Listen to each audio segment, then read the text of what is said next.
Good afternoon. I now call the April 6, 2026 Person County Board of County Commissioners meeting to order.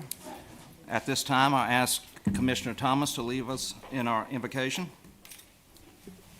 Please remove your hats and let's pray.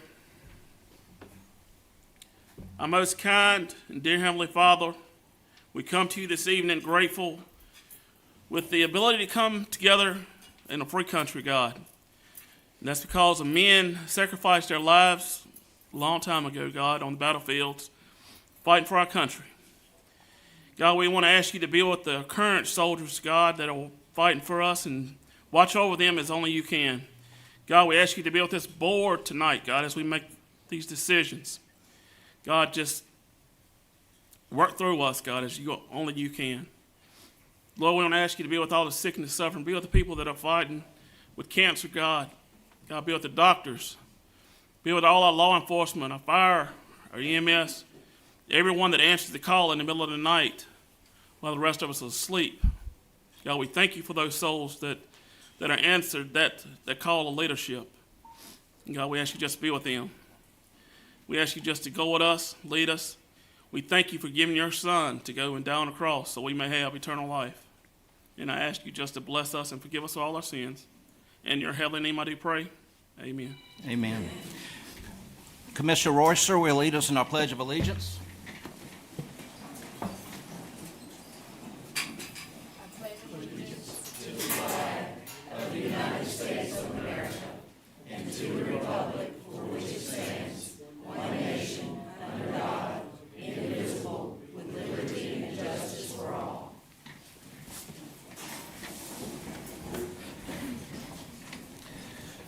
Members of the board, you have the agenda before you. Is there any discussion or adjustment to said agenda? Having here none, do I have a motion to approve the agenda? So moved. We have a motion. Any further discussion? Having here none, all in favor, please vote by saying aye. Aye. Any opposed? The ayes have it. The agenda's been approved. Item number 5, Proclamation Guardian Ad Litem Appreciation Month. Brian Hart.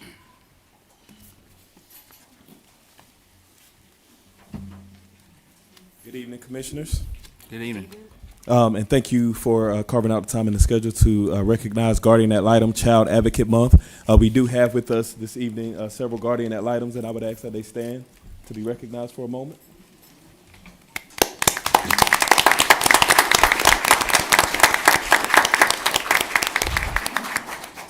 Proclamation for Guardian Ad Litem Child Advocate Month, April 2026. Whereas the North Carolina Guardian Ad Litem program, celebrating more than 40 years of child advocacy, has a distinguished record of public service through the work of enhancing the quality of life for abused and neglected children, petition in dependency court, and whereas all 100 counties in North Carolina have a Guardian Ad Litem program, and whereas in Person County there are currently 37 Guardian Ad Litem volunteer advocates who come from a variety of age groups, backgrounds, and careers that represent 87 children ranging in age from birth to 17.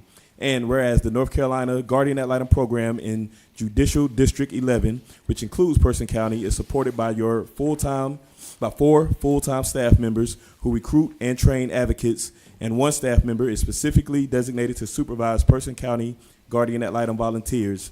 And whereas these volunteers conduct independent investigations to determine the facts, monitor the child's situation, advocate for the child's best interests by providing fact-based recommendations to the court, thereby working to ensure the child's safety, stability, and permanence.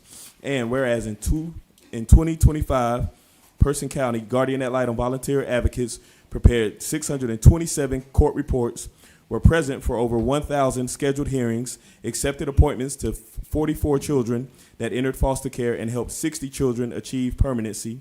And whereas every child deserves a voice in court, but not every child has a Guardian Ad Litem volunteer.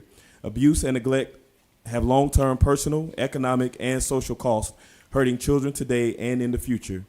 And whereas we recognize Person County has caring, compassionate individuals who step up to do this important work for our children.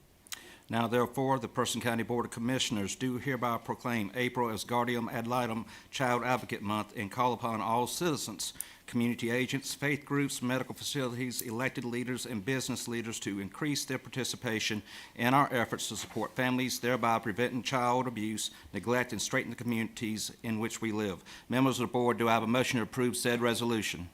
So moved. We have a motion. All in favor, please vote by saying aye. Aye. The ayes have it. Proclamation has been approved. Adopted this day, 6th of April, 2025. Signed, Kyle Puryear, Chairman of the Board of County Commissioners. Thank you.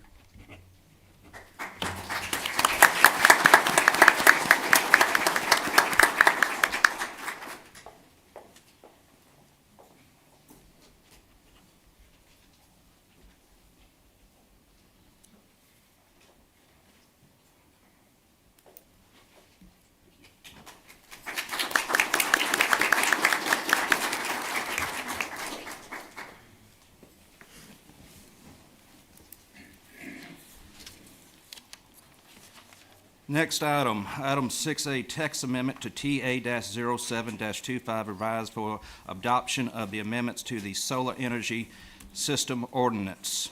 Before we go into the public hearing, we have an audience here, and I appreciate everyone, this board appreciates everyone being here tonight. And if this isn't your first public hearing, I just want to make sure everyone is on the same page. We're going to go into the public hearing, hear from the presenters, then we would call on the speakers that did sign up to speak on the issue at hand. I ask the audience to be respectful to the presenters and anyone speaking and avoid side conversations and just be respectful. If you disagree with their opinion, please hold your disagreement to yourself. If you agree with their opinion, please do the same. After that, and the commissioners have addressed all questions to the presenters, we would go out of the public hearing, and then we will go into commissioner discussion, and I would ask the audience to show the same respect for commissioners on their opinions on this issue as well. Thank you. Members of the board, do I have a motion to go into the public hearing? So moved. We have a motion. All in favor, please vote by saying aye. Aye. Any opposed? The ayes have it. The motion is approved. We're now in the public hearing. Planning Director. Thank you very much for this opportunity to speak before you on this text amendment. If I get the presentation. Thank you very much. If y'all can hear me now. My name is Mr. Veda. I'm the Planning Director for Person County. I appreciate the opportunity to bring this application before you. It is from the applicant, and I think they got the other slide forward.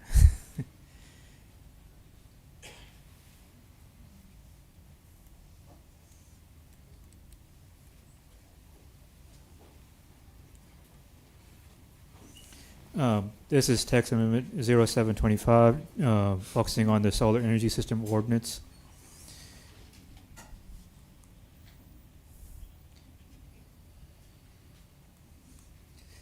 The Solar System Ordinance is a freestanding separate ordinance from the Planning Ordinance. This amendment is filled out by a private developer to amend this ordinance to allow for large facilities more than 100 acres. These new energy to be sold to public utilities. This amendment is for a Type 4 system, and they'll be processed through a public process called a conditional zoning review. There is no site at this time for this applicant because we haven't received an application for this yet until this amendment goes through. And the planning board did conduct a public hearing on it back in August, resulting in a split vote at that time. In front of you in your packet is a draft of the ordinance. The red font is the new language. The strike-through font is the language being stricken. And the red highlighted font is the language that is addressing the planning board's concerns and comments on it. Again, just to mention that it did result in a split vote.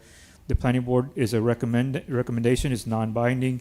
You're welcome to make any additional changes you would like to this amendment. This amendment is complete and is ready for your deliberation, and it is consistent with the comprehensive plan, and here's a draft language. It mainly focuses on addressing the guiding principle number 2, facilitating economic growth and providing the utility infrastructure necessary for that economic growth. The applicant is here and the representative is here to provide their own separate presentation to give you more additional context. I'd like to introduce them for you. Before we begin, any questions for the planning director? Thank you. Thank you.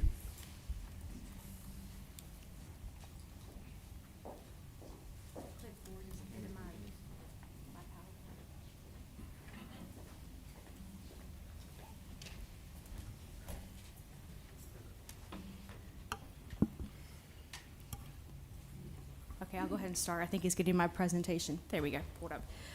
Good evening, Chair and Commissioners. My name is Catherine Hill. I'm from the law firm of Smith Anderson, and I'm here on behalf of the applicant. Again, the request tonight is a text amendment to the Person County Solar Energy System Ordinance. Hico Solar LLC is the text amendment applicant, and Cypress Creek Renewables is spearheading the initiative. Harrison Cole and Mike Storch from Cypress Creek are here tonight, and they'll speak here after me.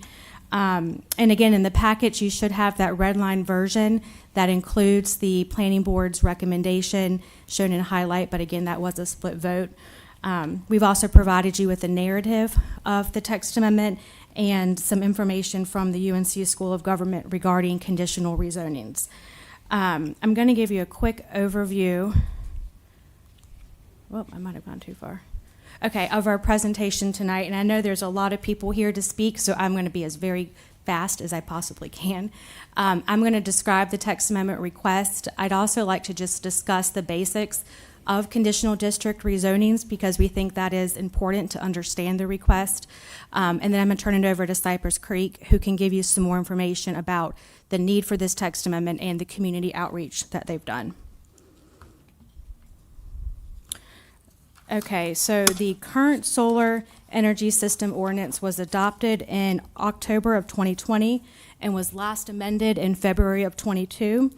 It currently allows for 3 levels of solar energy systems, and those levels depend on size. Level 1 is permitted in all zoning districts and is approved administratively by county staff. Levels 2 and 3 are permitted in certain zoning districts upon approval of a special use permit from this board. And level 3s, which are the largest systems, currently cannot exceed 100 acres in size. And there are currently 7 level 3s in the county that total 22.5 megawatt AC. And then again, you're going to hear from Cypress Creek here shortly about why that existing cap on level 3s do not work for independent power producers such as Cypress Creek and prevents them from developing.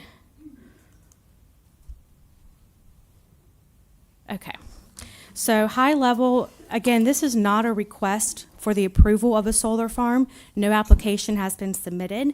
This is only a request for a text amendment to create this new level 4 use for anything over 100 acres and create a process by which applicants can come back and request that level 4 use through a conditional district rezoning. The text amendment leaves everything in levels 1 through 3 in place the way they are today. And we are very intentional not to change anything with the existing ordinance in that regard. And then again, essentially picks up where the ordinance stops and adds this level 4 use. We've proposed this to be done with a conditional district rezoning only because that gives this board the highest level of discretion to decide which project is appropriate and should be approved and under which conditions. And as proposed in the text amendment, a site plan would also be required in every case, and compliance with that site plan would be a condition of the rezoning. And the text amendment also defines a very specific process and the requirements for making that application. And before I go any further into the specifics of the text amendment, I want to talk about conditional rezonings. And I'm going to try to jump forward just a few slides. I think we can expedite this a little bit. One more, there we go. Okay, so the statutes give the county a kind of a menu or a variety of options when creating zoning districts. The most common zoning district is a general zoning district. And in Person County, you have residential, highway, commercial, rural conservation. These are all general districts in which you have typical uses that are allowed or not allowed and rules that apply district-wide. A conditional district is a different type of zoning district that is also expressly allowed by state statute. And by definition, it is one in which site plans or individualized development conditions are imposed. And I would also say or both, which is what we are proposing here. So it's best described as this tailor-made zoning district where there's conditions that only apply to those properties or property that's subject to the request. There's also a wide variety of the kind of conditions that can be included. Again, a site plan is one of the most common kind, but there are a number of additional conditions, and they are also dependent on the specific facts of what's before you. So that is why we provided you with that School of Government article, because it talks about some types of conditions that can be imposed. The only real rule is that these conditions have to be agreed upon by both the property owner and the county, and they become binding on the use and the development of the property within that district. Now, the process,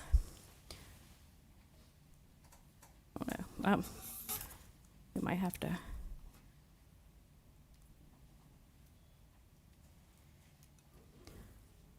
Okay. The process for a conditional district rezoning decision, this is a legislative discretionary decision. This makes this different than the current levels 1, 2, and 3. There would be no entitlement to a level 4. So every level 4 use would have to be approved by the board, as a conditional rezoning would require its own site plan, its own set of conditions, and again, there is no requirement to approve it. That makes it very different than levels 1, 2, 3, because in those levels, if you meet the standards, and some of that requires expert testimony, but if you meet the standards that are in the ordinance, you have an entitlement to that approval. That would not be the case with a level 4. Like all rezonings, this decision will be made by the Board of Commissioners after review and recommendation from the Planning Board. The decision would be guided by broad considerations such as health, safety, welfare, and consistency with the comprehensive plan. The other thing I would note with the conditions is that the county would have the opportunity to discuss those conditions with the applicant throughout the process. And this makes this also a little bit different than a special use permit. In those type of decisions, there's no, what we call in the legal world, ex parte communication allowed, meaning you and the applicant don't get to talk outside of the meeting. That is the complete opposite with a conditional rezoning. In fact, conditions can be discussed along the way and added as well. And that's a very common thing to happen as you receive more feedback through the process. Okay, going back to the text amendment itself. So again, every level 4 would require a rezoning request. There are existing requirements in your ordinance for conditional district applications, and those would still apply. There are also existing requirements in your ordinance for solar farm applications, and those will apply. Things like a phase 1 environmental assessment and evidence that the utility provider has an agreement with the solar energy system owner to install an interconnected system. So all the things that are currently required will continue to be required. And then we are proposing additional requirements. Again, I know I've said this several times now, but one of them is the site plan. The text amendment says what has to be in that site plan, and it includes things like an overview of the project, estimated megawatt output, all setbacks, all buffers, the approximate number of solar panels, location of wiring, scaled elevation drawings for accessory equipment. So it would be a very specific plan so everybody would know what is being requested, the size of what's being requested, and how it would look, from the exterior with those buffers and setbacks. The applicant also, as proposed, must specify at time of application any additional conditions they are proposing. Again, those can be added along the way, but we have proposed that they have to tell you up front anything extra that they are offering. The other thing we've proposed is that conditions must be a greater restriction than what currently exists. So what that means is that buffers and setbacks are the biggest ones that come to mind. The existing buffers for level 3s would still, everything that applies now to a level 3 would apply to a level 4. So buffers are 150 feet on all sides, setbacks are 200 feet. The applicant could come in and say, we would like to propose as a condition to increase our buffer by 50 feet. They could not come in, though, and say, we want to decrease our buffer by 50 feet. They can never use this as a way to get out of anything. Again, that would be what exists today is the minimum, and they can only ever make conditions that are more restrictive. Another thing we added is that the application must be submitted 45 days prior to the planning board meeting. That is to give the county staff time to evaluate the request and the conditions offered.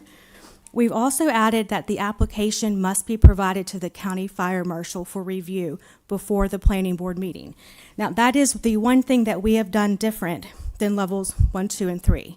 In those cases, the application goes to the local fire marshal, but at the end of the process, we wanted to do it at the beginning so that if there were any safety concerns or things that the applicant needed to know about, those could be addressed through conditions before a decision is made. Spacing, level 4s would also, just like level 3s, be subject to a 1 mile separation requirement. And then the last thing is the size cap. Now, you'll notice that we have not proposed a size cap on level 4s, but that doesn't mean that there are no limitations on the size. The size will be whatever this board decides to grant as part of that site plan with the conditional rezoning. And again, this is not an entitlement like levels 1, 2, and 3, which is why a cap makes sense for those. We did not want to set an expectation as to what would be appropriate, or to set a number that, what if somebody came in with amazing conditions that, the board wanted to accept, but we had this cap number that was made at this time when, it would be kind of an arbitrary number if we picked it now. So, and then the last thing is if the rezoning is approved, that doesn't mean they can immediately start work. They would still have to go through the process of applying for and obtaining a zoning permit from the planning department, which would show that their plan complies with everything that you said was a condition of approval and the site plan, and they'd have to go through all the other permitting processes before they could start. Now, the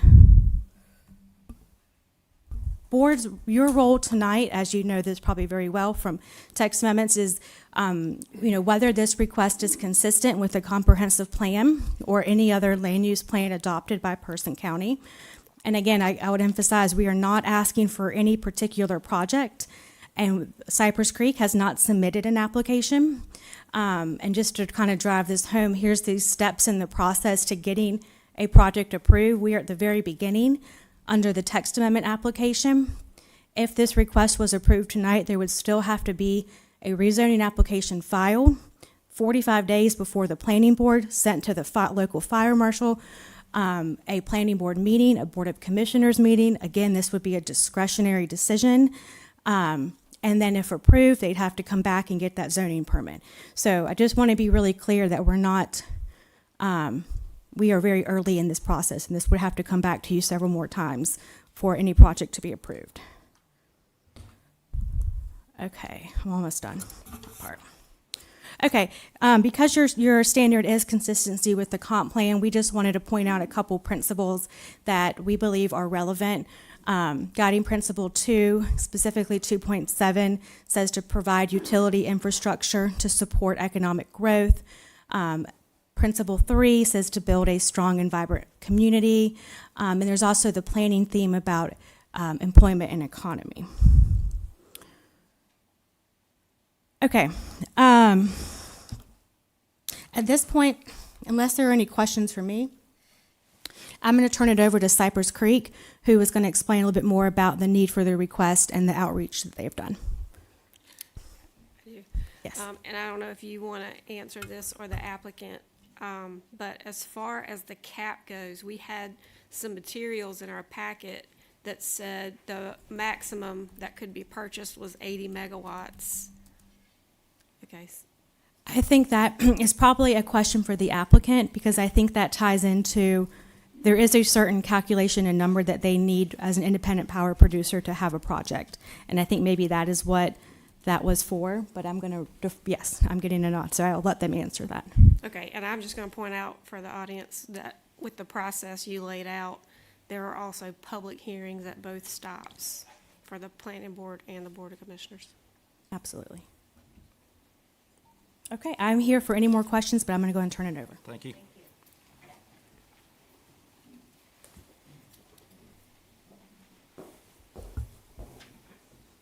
Good evening, Chair and Commissioners. My name is Harrison Cole. I'm here representing Cypress Creek Renewables.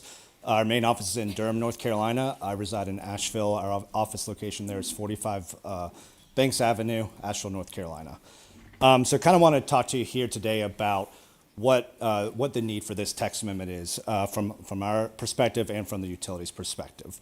So to kind of give you a little bit of background, as y'all saw, before 2017, there was a lot of small-scale solar installations all throughout the state. As you saw in the packet, that includes some here in Person County as well. Back in 2017, House Bill 951 was passed, which was a bipartisan bill which created the new framework for bringing new energy systems online. That includes solar, that includes gas, that includes, new nuclear further down the road. This also meant that, in order to get these projects online, they ran through a RFP process that was based on the least cost for these projects that started in 2022. So as you note, as noted, the text amendment was originally changed, or most recently changed in 2022. And so now where we're at here, this is showing, why this is a new need. And so to answer the question, for a 80 megawatt facility, that is the state maximum that we can build a project and sell the electricity directly to the utility. If there is a project that is over 80 megawatts, that project can only be owned by Duke Energy. That is a state law. We have nothing, we can't control that. And so, why this kind of changing electrical landscape is, there's an increase in electrical demand in North Carolina. That includes, large load, different manufacturers and everything like that, but also an increased number of folks that are moving to the Carolinas. And so the utility has said that they need additional electricity in their long-term planning, in their IRP. And so, also speaking to the limiting factor here of like making sure that solar doesn't take over not only Person County, but any county in the state. There's a couple different constraints here. One is the network upgrades. Those are borne by the developer solely. So we pay those directly to the utility, and the utility goes out and builds those. So that can be very cost prohibitive in some cases. The second is just the transmission constraints. So as folks are aware, there's major electrical lines that run out of the two existing plants here in Person County. There's only a number of megawatts that each of those lines can hold. So if you think about it like a water pipe, as the water gets more full in the pipe, eventually it has to be expanded if you want more electricity to flow through there, which would again cause those massive network upgrades. So you're only looking at about, in a county with larger projects, you're only looking at about 2 to 3 per county, and that's at the maximum, unless there's some major upgrades that are done by the utility. So kind of speaking to the community engagement aspect, so we had initially agreed to push out our fall 2025 meeting because we heard that folks still had questions in the community, and we wanted to make sure those were addressed. So since then, we've had 3 events. We've advertised locally to get folks out and attend. So we've had some pretty good attendance at some of them, and hopefully we are able to answer, residents' questions about what we're proposing, what this allows us to do, but also more answer more questions just about solar in general. So we have been in Person County since about 2017. We have a project off of Perkins Lane here in Roxborough. So we also have our regional manager, Andy Clack, is a native of Person County. And he would be the one that he oversees a lot of the different projects throughout this area of the state. And a lot of folks don't realize that we even have that project back off Perkins Drive because it's so set back. And also there's a lot of vegetation that's grown up around it. So we've worked with a lot of local nonprofits in the area because, one of the standards that we hold ourselves to is being good neighbors. We're a North Carolina-based company, and so we want to make sure that the communities that we're working in are, feel like they're getting a good deal out of this and making sure that we're being good neighbors and we've answered questions and supporting the community the best way that we can. This includes the local high school booster club, the Person County Museum, the Veterans Council, including the Wall That Heals, which was a great event that we helped host here, and we thought it went really well. But that's just kind of our commitment to the communities that we're working in, especially when we're looking at these large projects. As far as the economic impact for these projects, for a project that is of this magnitude, a level 4, you would see about a $7 million tax increase over the lifespan of the project, which breaks down to about $175,000 a year. Most of the land, as y'all probably are familiar with, that solar farms reside on, is agricultural land a lot of times. So it gets taken out of the tax deferment program. Those robot taxes are paid by the developer typically, and so you see a large increase in the tax value from the first year. We've also heard from folks in the community about, how can we incorporate the ag community into this? And so we've partnered with a local sheep grazer here in Person County that also, he already has a operating business on the solar farms to the, up 501 to the north.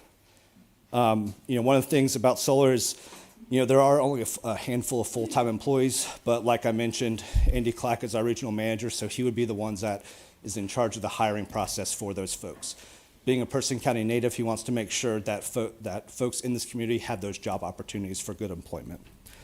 And the last thing I'll talk about is just kind of a little bit solar more in general. So one of the things that we really pushed for in the last 2 years was to have a state law that requires every single solar project in the state to have a decommissioning bond. Either through the state or the county. It's up to the county to decide if they want NCDEQ to handle it or if they want to handle it themselves. Some counties just don't have the wherewithal to handle that. So we were instrumental in helping write that because, again, we're North Carolina developers, but we recognize that not everyone is from North Carolina, and we want to make sure that the state is protected in the case of these projects not generating electricity anymore. Solar it's a safe technology. It's been around for decades. There's no leaching of chemicals from the panels. Most of the panels that are manufactured nowadays contain only a tiny bit of lead, which is more that you have more in your cell phone in your pocket, and that's used for soldering purposes. But even if the panels are cracked, nothing goes out of the panels. There's no light pollution for these or sound past 50 to 100 foot from the inverters. We've taken some folks on a site tour of our existing facility, and once you're about 50 to 100 feet away, there's no more sound. So in a large site, the inverters are centrally located so that, a reduced cost for the electrical wiring. So when you're at the fence line or when you're at the property line, you will not hear anything from those inverters. Last thing I just want to mention is, we truly believe that, it's all of the above approach for energy, especially in this day and age with the energy demand increasing, everything like that. And so solar is the quickest option for technology to get onto the grid. And so that's why we believe, this is an opportunity to bring Person County and show that, they are all of the above methodology for energy given their relationship with Duke. So, happy to answer any questions. Questions from the board? I've got a couple of questions for the planning director first, and then I have some for Cypress Creek. Mr. Director, the ordinance 2.4 states that a 150-foot vegetative border, but Article 2 site development requirements 2.2 states where a solar energy system is located on multiple continuous lots of records of separate ownership. So does that mean that several separate owners can join together and put many different adjoining parcels to reach the minimum acreage that Cypress Creek would require? That would be a recombination of the multiple parcels into being more than 100 acres. They would need a full more than 100 acre application to be able to submit for a conditional floor. Yes. But what I'm asking, it sounds like in this ordinance that several smaller parcels with different landowners could combine them together that are continuous. Yes.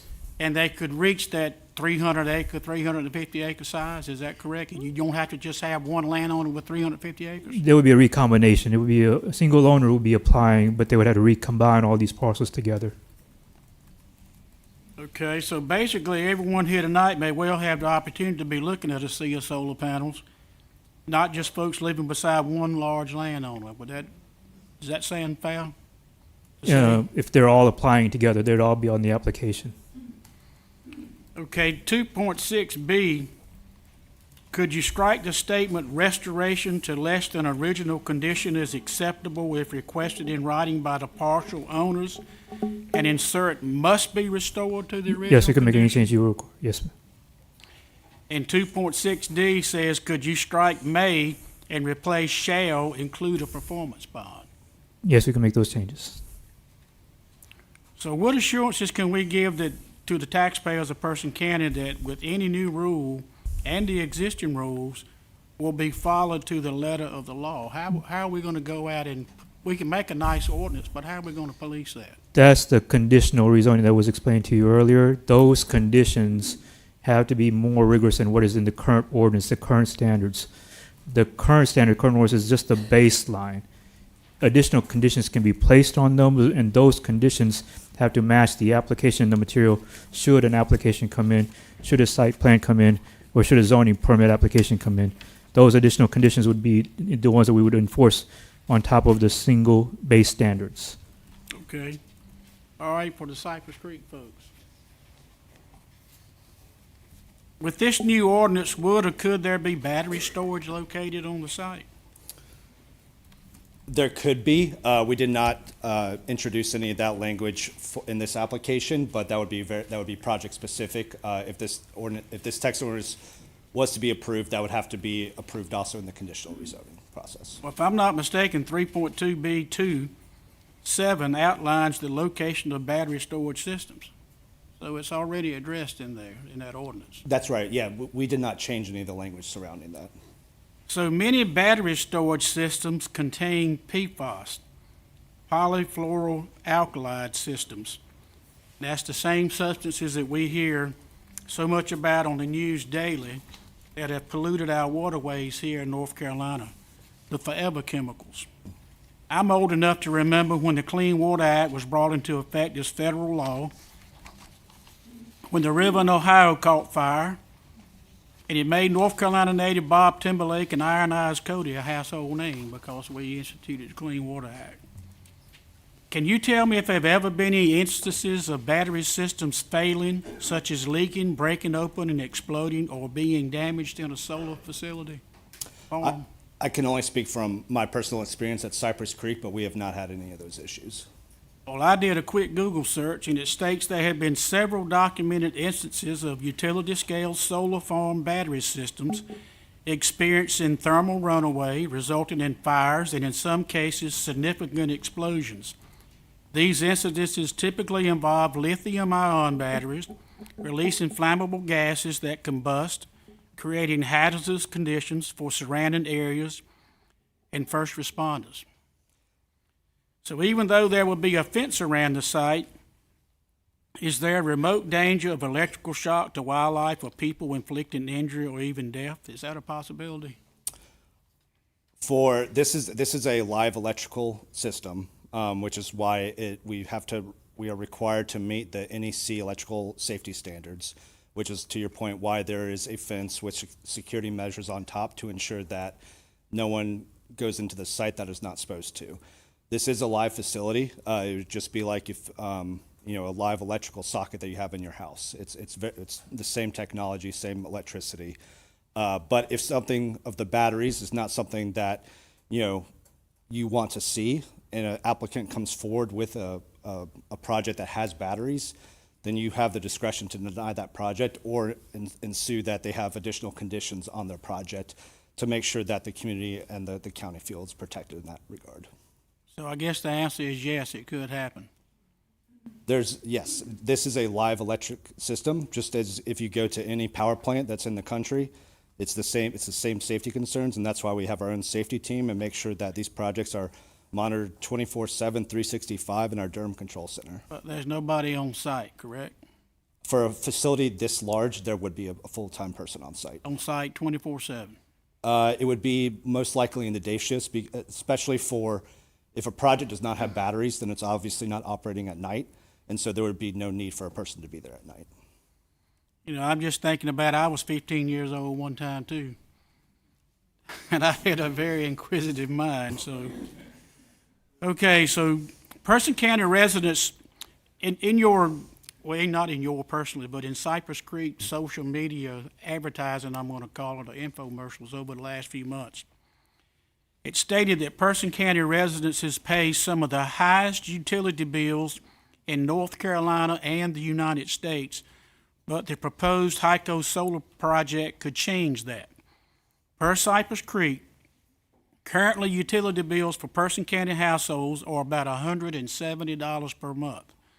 That's higher than the average North Carolina household, and recent Roxborough data shows a double-digit increase just in the last year. Now, this is what you guys are saying on your social media post. It also said that North Carolina is in the top 20 most expensive average monthly electrical bills, but Person County is at the upper end of cost nationwide. And I screenshotted all of that when I seen it come up. It would rank higher than Hawaii, which is a state at the top of that list. Are you attesting that that's a true fact? Commissioner, I'm not familiar with what you're referencing, if that's on our official Facebook page that we have for our specific project. It may be. I can't confirm or deny what's on there. Well, it was an info, I'm gonna call it an infomercial it's a sponsored ad that was on Facebook by Cypress Creek. So, I would prefer to be respectful, not use the word lie, so like Jerry Springer, Duke Energy says that's a falsehood, that we've got the highest rates, even higher than Hawaii. Cypress Creek stated overall the cost of electricity in the United States rose 6.7% in 2025, and Roxborough saw an increase of 13%. In the last 5 years, electricity costs have risen by as much as 40% in Person County, which is higher than the estimated 20% increase in North Carolina overall. Can you attest to that's true or false? I am not familiar what's on the Facebook page. I don't believe that's there, but I don't have it live in front of me. Well, again, like Jerry Springer, Duke Energy said, that's another falsehood.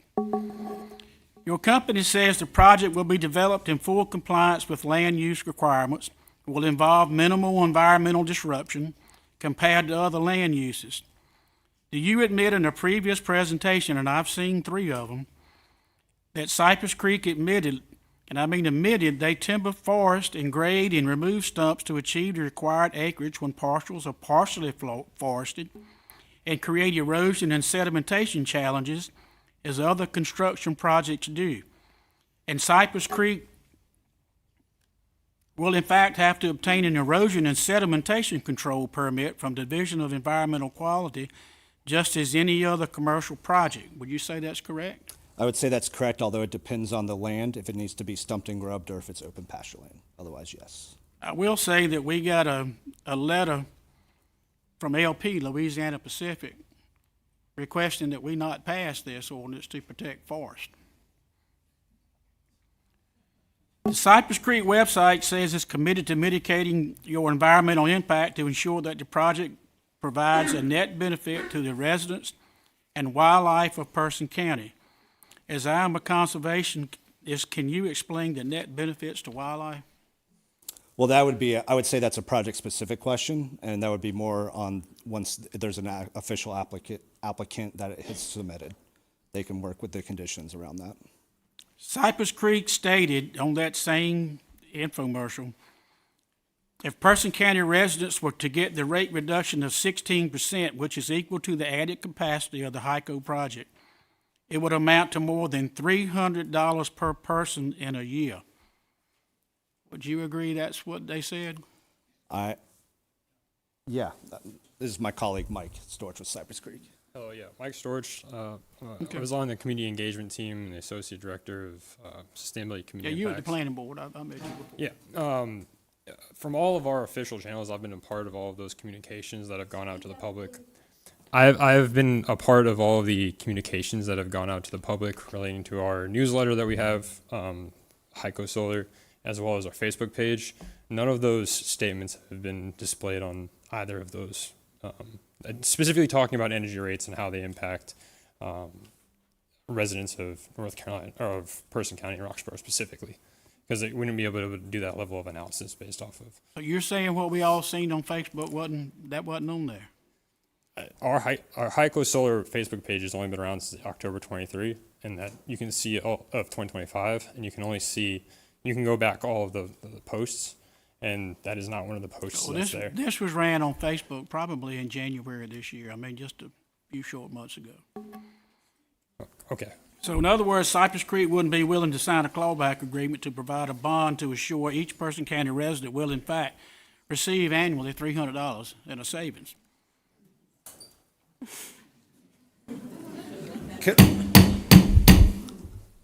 Sorry. Commissioner, like my colleague said, I'm not sure where this information is coming from. We have official way to communicate when we're going out to these different communities. And like Mike said, we have our HYCO Solar website, we have our Facebook page, and we have a newsletter. If it's not on that, it's not officially from Cypress Creek. Okay. Cypress Creek Renewables, the company behind the HYCO Solar project, stated in that it has developed more than 250 projects across North Carolina. Is that correct? Yes, sir. Will you, as a company representative, provide me tonight with a notarized document on the penalty of perjury, providing over the 250 projects have in fact produced your claimed savings? And you're saying you haven't? Clean savings? Yeah, Sorry, claimed savings. Claimed savings, I mean, we have developed over that many number of projects in North Carolina, and, without seeing what the letter says, I'm not going to sign a piece of paper, but we'd be happy to work with you and the county and making sure that is something that we can certainly work on. To be fair to all taxpayers and those in opposition to the ordinance change here tonight, would it be acceptable to Cypress Creek for this new ordinance to require no residential or commercial structures in public roadways be located within 1 linear mile beyond the 150-foot buffer of the project exceeding 100 acres? So basically, if this is where your project is, there could be no residential or commercial building or roadway within 1 linear mile from that project. I think maybe, so as we've said too, if an application comes before the board and you are uncomfortable with the location and what they're proposing, you don't have to approve it. Now, with respect to, can an applicant say that no residential or commercial roads can be within a mile of the project? I think that's actually a restriction on what other people can do and with their development, and we can't agree to that. But there is a 1 mile separation requirement between solar energy systems.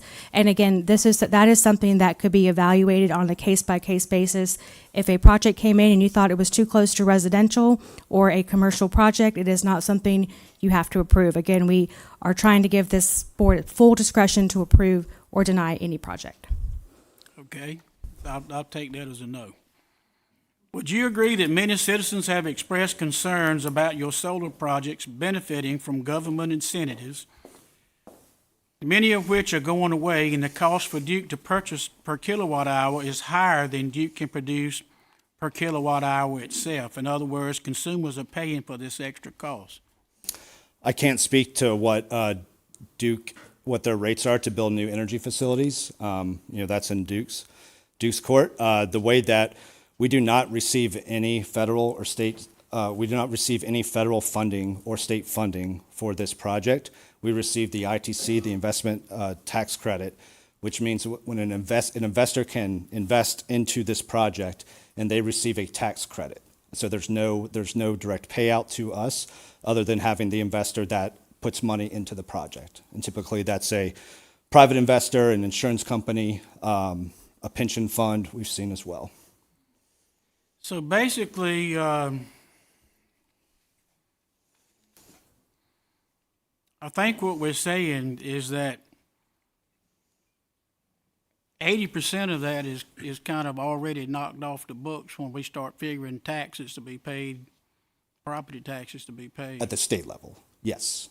Well, at the county level, if you want to look at it, and that's mandated by the state. Yes. Okay. So you're saying you don't accept any federal or state incentives? We receive the federal tax credit from investors, which, depending on the investors and the price of the project to build the project, they can invest in the project and they pay us directly. The investor does for that. And then at the state level for the property taxes, every solar project in the state receives an 80% abatement on the actual equipment cost. Okay. I don't have any more questions for him right now, Mr. Chairman. Thank you, sir. I do. Commissioner Royster. Mr. Cole, so with the level 4, what have you seen in other communities at this level when it comes to employment, the area in itself, the benefits to that particular community? Like, can you share when it comes to jobs and the benefit to the community as a whole? Yeah, so like I mentioned, you know, these size projects do only have a handful of full-time positions once the project is built.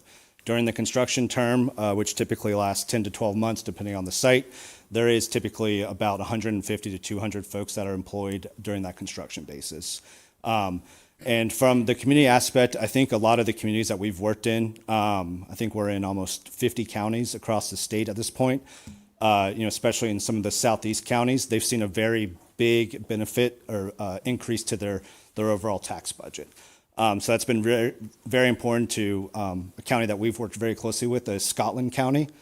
They have a few of these large projects, and they've seen a very large increase of their tax revenue because, again, most of these projects throughout the state are located on agriculture land, and so they're receiving the agriculture tax deferment program, and so the counties have seen a lot of additional funding that way. I'll also say, you know, as part of our kind of community engagement strategy, again, trying to be a good neighbor, we've been able to work with several different school systems throughout the state. We've been able to help fund a new park in Davidson County. But these are just kind of examples of, you know, things that we kind of go above and beyond at, and that's not directly project related, but this project would increase the tax revenue for the county, a handful of full-time jobs, and those are the main benefits for this large of a facility. Okay, Mr. Chairman, I don't know if this is permissible, but I would like to ask Andy Clack, who you all said is a Person County native, who is the manager. I don't know how he feel about speaking, but I know there's some concerns about safety and all of that. If I'm putting you on the spot, I'm sorry, about safety and all of that, but with him managing it, and should this project come to be, he would be managing this project as well, correct? That's correct. So I didn't know if, or you can share his job responsibilities. He's giving me the side eye. I figured it was him sitting there. He's like, no. But his job responsibilities, and in the event of safety concerns or emergencies, like what's in place for that? Sure, I can give a high level. So I mentioned earlier, all of our facilities are monitored out of our Durham Control Center. Again, that is manned 24/7, 365. A part of our safety operations, because again, these are, when the sun is out, these are live projects that are producing electricity. There's a call-in, call-out system with the command center so that they know who is on site, why are they there, so on and so forth. And so for folks that we've taken on the site tour for the Perkins facility here in Roxborough, we call in, they turn the energy offline so that, you know, we can all walk around, see what the equipment looks like, and then we can turn it back on when we're outside the fence, again, just as a safety precaution. So his team that he manages the overall, but he manages a team of technicians that go out to site if there's an issue, if a inverter goes offline, if the grass needs mowed. His folks are the people that are managing those individual projects from a operation standpoint, so that, you know, again, if an inverter goes down, they can dispatch someone out and go there, go through the proper safety protocols. And again, he manages a very large region, so he's on this side of the state. But that's typically what his technicians do. And again, you have to go through safety training and things of that nature in order to do that job. Okay, thank you. Vice Chair Wilburn. sorry. So since HB 951 was passed, I got a report from the planning department, and it looks like all we've had are residential applications. Would you say that this level 3, the 10 to 100 acre, is pretty much obsolete now? I would say under the current House Bill 951 that no developer is able to submit a project that would be under 100 acres, because the minimum size for this part of the state, so Duke Energy Progress versus Duke Energy Carolinas, Duke Energy Progress requires a 50 megawatt minimum threshold, which 100 acres does not meet. Okay, thank you. Any other questions? Have Duke Progress and Duke Energy not merged? I didn't think they were still two separate. Have they? 2027 is what they're looking at, yep. Any further questions for Cypress Creek? All right, I have one. Has Cypress Creek, or had Cypress Creek hired any vendors, third party, whatever, to clone Person County phone numbers to call individual county commissioners, impersonating Person County residents in the past?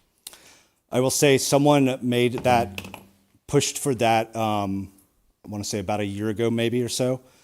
And I'm not sure why that was pushed, to be honest with you, but that did happen. I'm not going to lie to you, but that did happen. And we immediately called it off because it was not something that myself as a project manager wanted to see happen, because that's not the way I want to see, us engage with the community. Well, thank you for your honesty on that, and I was quite taken aback because last year, I started receiving local phone numbers, 336-599, 597, 592, 364 numbers. Numbers that showed up as, and typically if I don't know who they are, leave it go to voicemail. Yeah. And all of these people that left messages just left a voicemail saying to change the ordinance. Well, one day, I got a phone call, wasn't in my phone book, but it had a maybe beside the name. And it was one of my friend's wives, the wife of my friend. And I really have no reason, I knew her name, but I really had no reason why she would be calling me unless something may have happened to her husband or she needed to reach out to me about something. So I answered. And the gentleman that answered the phone said, "I am supposed to tell you that you need to change this ordinance." And I said, "Who is this?" He wouldn't answer. I said, "Are you from Person County?" He said, "Yes." I said, "What is the city in Person County?" There's only one of them. And he couldn't tell me. And I said, "Who hired you to call me?" And then he hung up the phone. That's very deceptive. I apologize about that. Again, that's not how I want to do business, and that was a wrong call by someone else, but I fully take responsibility for that. Thank you. Any other questions? All right. Thank you. Members of the board, do I have a motion to come out of the public hearing? Yes, sir. Oh, I am jumping ahead of myself. We have some people. I'm sorry. You think I would know better at this point. Madam Clerk, how many residents do we have signed up to speak? So we have 20 for in favor of and 9 for in opposition. Okay, total of 29. Yes. All right, members of the board, fair to say 3 minutes per speaker? Would that be acceptable? Okay. All right. Madam Clerk, will you call up the first speaker in favor of? Yes, sir. Can I please instruct IT to set the timer for 3 minutes? The first speaker in favor of is Randall Thompson.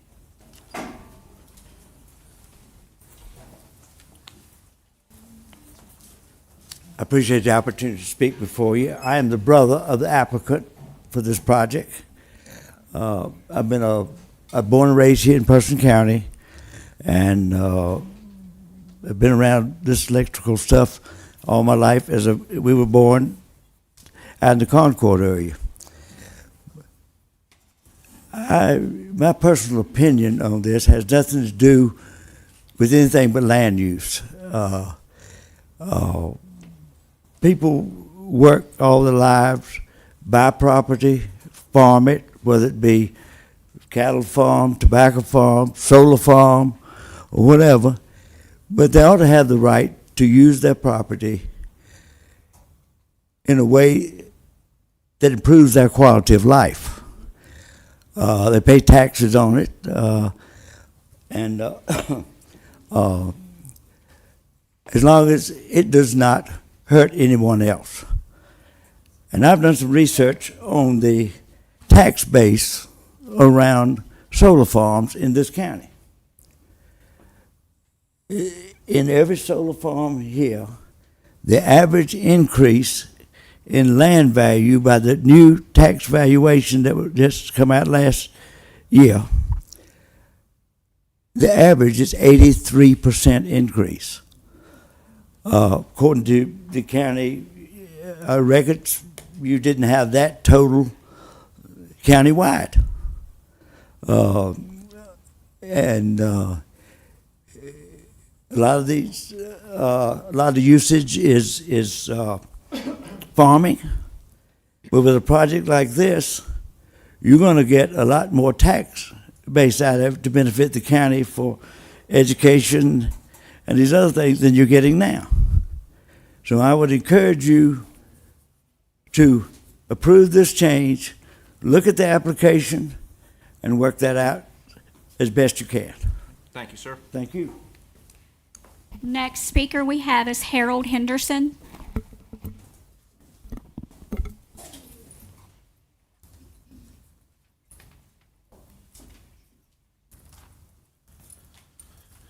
Thank you, Commissioner, for letting me speak. Yes, sir. I'm a transplant to this area, and I'm basically came from the same situation that Mr. Thompson's in now. We had a dairy farm for years. My son would have been the fourth generation. The Person County is more like 60 years from where I came from back. As the town grows and the communities grow and little towns pop up, you end up losing part of your farm rights. People come from on the other side of the county can tell you, call in about you're doing this when they ride by and don't like it. And it's very frustrating when you go and you have to meet like this when you're just trying to do something to improve your family's life. Because at his age, he's thinking about his kids, his grandkids. He just wants to improve their life. And this is how he felt. And we couldn't keep growing our farm because subdivisions kept moving in. We rented a lot of land, and every year you lose a little bit, and you can't go but so far farming. The money's not there for our kids in it to buy the land, to buy the equipment, and this is what way he feels he can pass on his farming life to his kids and grandkids and not leave them with a big burden. Thank you. Thank you, sir. Next speaker we have is Bob Brower.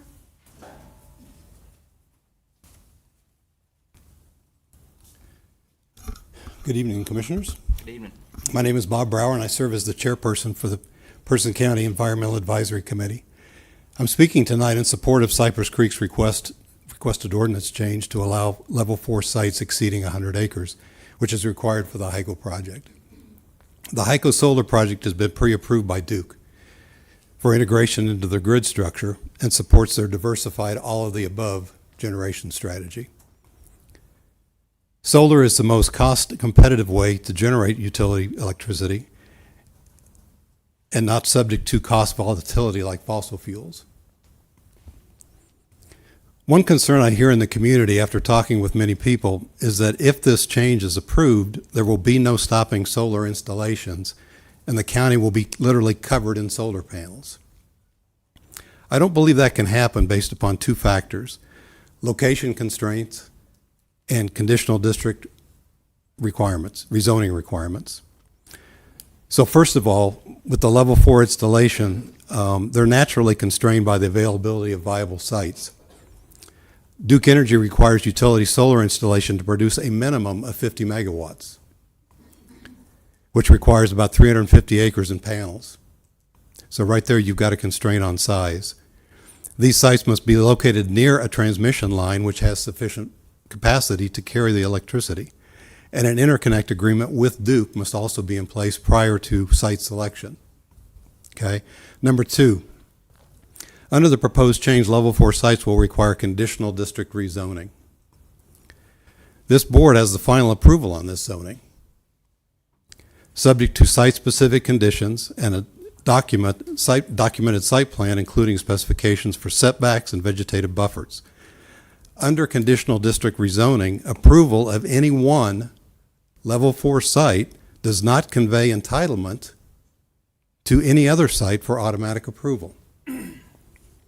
By approving the ordinance change required for the HICO project, Person County will be taking a positive step to affirm its role as a North Carolina energy hub, one that includes clean, renewable solar power as a part of our future. Thank you. Thank you, sir. Bob, can you clarify if you were speaking on behalf of and at the request of the advisory council? I'm speaking on behalf of the advisory Thank you. council. We had unanimous approval on the statement. Thank you. Sorry, Sherry, I thought it sounded like you were coming from behind me. Next speaker we have is Brian Loomis.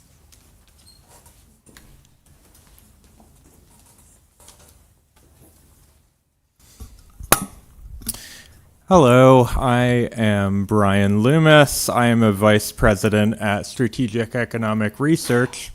We were commissioned by Cypress Creek Renewables to take a look at economic impacts for the HICO solar project. In addition to that, we have done 7 other solar projects in North Carolina, so we're well familiar with solar across the state and across the country. What we've seen for projects of about this size that we're talking about, 80 megawatts, would be very similar to the numbers that Cypress Creek shared, over 7.5 million over a 40-year lifespan, with the most property taxes coming up front, year one with those rollback taxes, and then decreasing as depreciation sets in. They also are significant producers of jobs during construction. Looking specifically at the HICO solar project in Person County, we saw availability of construction workforce and also infrastructure to support in terms of the supply chain and increased area impacts of local businesses. 67 jobs supported during construction for Person County, and during operations, over 6 new local long-term jobs, including both those sort of on-site and then additional ripple effects in the community from the increased property taxes, landowner payments. Those have an effect beyond just the on-site labor in terms of the existing businesses in the community as well. So 3.9 million in local earnings during construction and 263,000 in annual local earnings for Person County over the life of the project. Thank you. Thank you. Next speaker, we have Johnny and Sharon Rogers.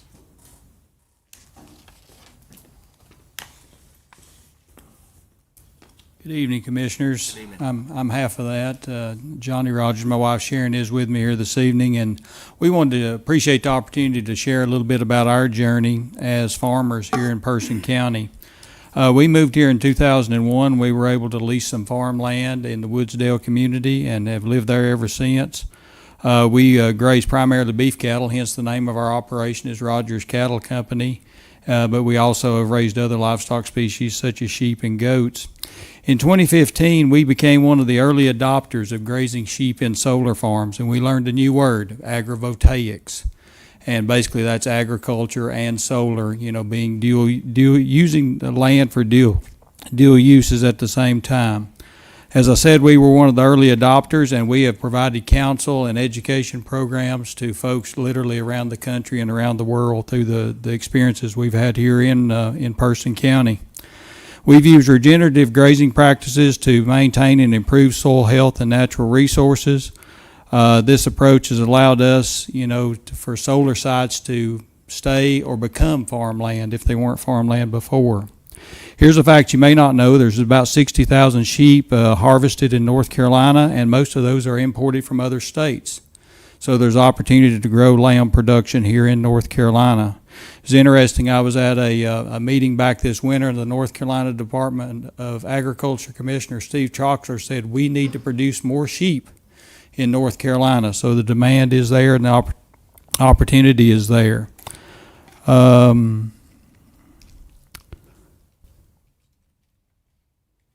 more sheep are grazing in the solar site means more American lamb for consumers. The proposal for could mean growth for us on our farm and in our business here in our community, and hopefully it'll allow us to hire some employees to help us with our growing business. So we could become one of the larger sheep producers in North Carolina if we are given the opportunity. Again, thank you for your time. Thank you. Next speaker we have is Sydney Thompson.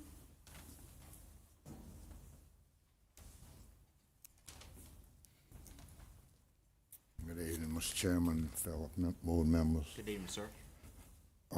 My wife and I are the owners of the property, sole owners of the property that's being proposed for this exception, being offered for this exception. We want to start by saying this is about private, I feel it's about private property rights, being able to use it in a way that I think is the greatest economic value to me and my family, as well as keep it within the law and regulations with no problem. Farming has gotten to be harder and harder every year. Inputs are going up, equipment prices going up, markets are unpredictable, labor's getting harder to come by, and if anybody has researched from North Hyco to McGee's Mill, I'm one of only 3 or 4 landowners that are actively trying to farm their own land. And hosting with solar on our land,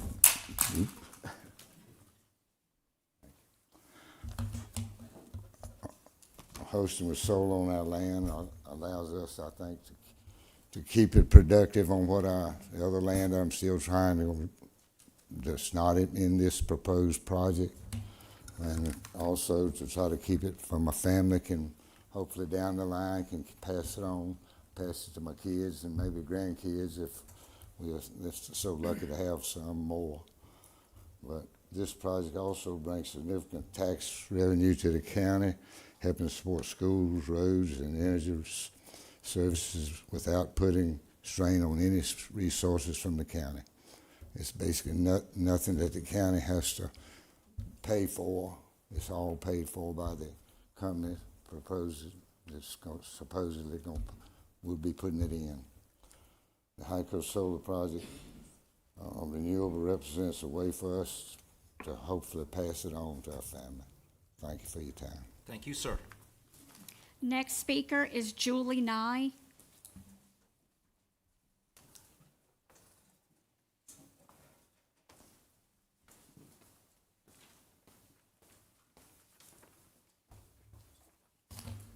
Good evening. Good evening. My name is Julie Nye. I'm a Person County resident speaking in support of amending the solar ordinance, and I should have printed in bigger type. I think I better hold this. I understand that you are not approving the Thompsons' proposed solar farm tonight, though I hope you will approve it when the time comes. Tonight, you're deciding whether Person County will even be able to consider larger solar projects, which would still have to clear 2 additional independent approval processes before a single panel could be installed. Opposing this amendment doesn't stop solar development. It would remove the county's ability to exercise careful, case-by-case oversight of larger projects.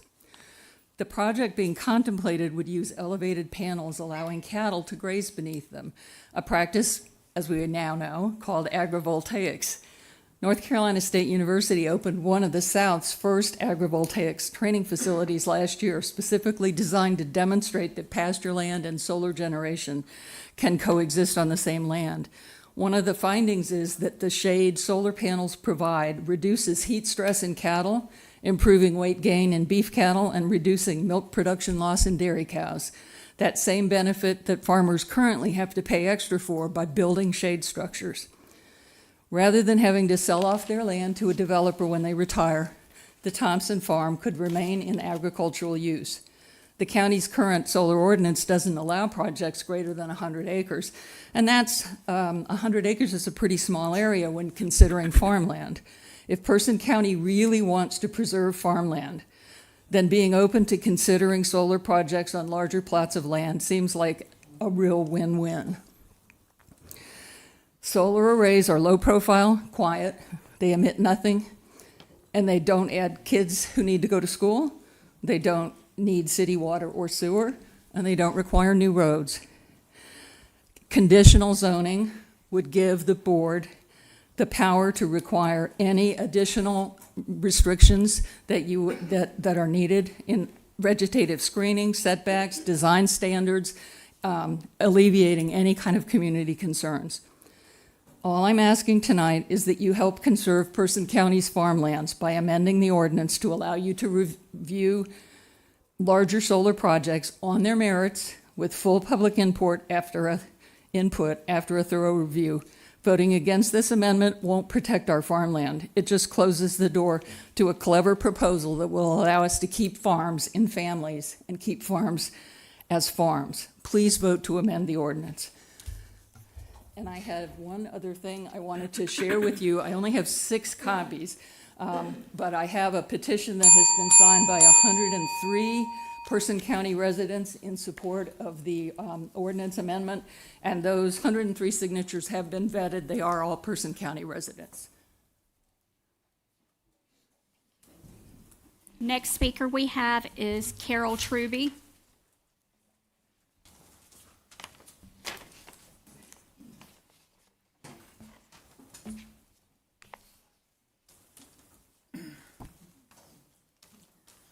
Good evening. I'm Carol Truby, and I'm a resident of Person County. The Roxborough power plants have used coal since 1966, and they are nearing the end of their lifespan. While they are turning to other sources, such as natural gas, for the 2 new plants, their long-term plans call for including renewable energy. This is North Carolina's future, and we need to make these ordinance changes. If not tonight, it will come up again and again as Duke Energy is looking at Person County to include solar energy systems in the grid. By approving the text amendments to the SCS ordinance tonight and putting them into effect with HYCO Solar, Person County government will have the opportunity to make further amendments if needed before more solar companies come to Person County. I told all of you almost a year ago that I had learned how the Person County government process works when a project like gypsum storage had come up. And I trust the process because so much goes into approving a project, and more so for the level 4 solar that they are asking for. But I'm losing faith in the best interests of Person County residents are being considered, given that the Microsoft data center and MEC have been approved despite all of the environmental concerns. My trust in the process increased, though, as I read the text amendment. The planning board did its due diligence on the changes, including those proposed for level 2 and 3, such as the conditional rezoning requirements, which also apply to level 4. The original ordinance was well thought through, as were the proposed amendments, and included provisions such as removal requirements when lifespan is over.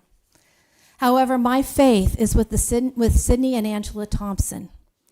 I trust that they've done their research and would not allow a solar project on their farm if it would ruin their farmland or harm their livestock. And I have faith that they are looking out for their family and their neighbors. Why is our government telling farmers what they can and can't do with their land? Farmers are some of the smartest, most resourceful, and conservative people in this country.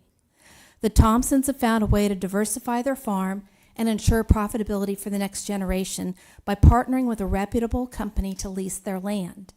Rather than leaving their kids and grandkids a money pit they may wind up selling to developers, as so many areas of North Carolina farmland have done. The entire family is willing to see this through by complying with the level 4 solar energy system requirements in the ordinance because they asked for this and have been working with everyone involved for 6 years. With nearly zero environmental concerns, the only issues seem to be that some people just don't like renewable energy sources. But the way our electric bills keep going up, even the anti-solar crowd will start coming around.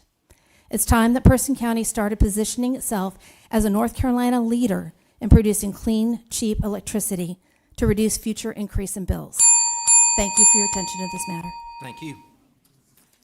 Next speaker we have is Carolyn Monjo. Good evening. Good evening. Thank you for letting me be here to say this. I've sent emails to some of you, so I will just be brief and say that I know that each of you has campaigned on the idea of bringing economic development to Person County while preserving our rural, beautiful farmland that we have here, the character of our county. As a resident and a taxpayer, I applaud you for that. I think that's wonderful. And I think that this amendment will allow you to do that. It's exactly the kind of project that will convince future businesses and future residents that that's what we care about in this county. And I think it's also important to realize that this is, we don't want to be known just as being the county that supported MEC, for which I never heard any of these concerns, and I applaud you for bringing them up tonight because that was not done before. So it's wonderful that you're doing this, but you will have plenty of time to continue to look at these options. And so I encourage you to look at the future economic growth of this county and to amend the county's solar energy ordinance to allow these level 4 projects to take place, because this really is talking about a solar farm, and I think that's important for all of us. Thank you. Thank you. Next speaker, Vonda France.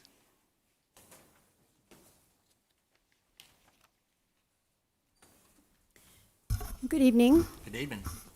I've been a resident of Person County for 25 or so years, and I want to speak only about the ordinance, not about the specific project that you're also hearing about, but this is about just having more solar in the county, and I have 8 reasons why solar power is a really good idea for Person County. One is the sun is an endless source of power, and why not use it? Number 2, burning fossil fuels such as natural gas and coal pollutes the air. Solar doesn't. The more we switch to renewable energy, the sooner we'll develop more efficient and better technology so that renewable energy generation becomes increasingly beneficial. Number 4, Person County has already experienced the effects of fossil fuel polluting air and water, especially for the residents that live near the power plants, and we don't need more of that. Number 5, developing renewable energy sources is forward-thinking rather than backward. Number 6, solar power is efficient here in our location since we have a high percentage of sunny days. Number 7, the developed facility will increase tax revenue for the county without negative effects on air and water. Number 8, the ordinance could require, with your conditional district, any requirements that would be beneficial to ameliorate impacts that might be on residents. So those are my 8 reasons that I hope you'll approve this text ordinance amendment. Thank you. Thank you. Next speaker is Charles Grossen.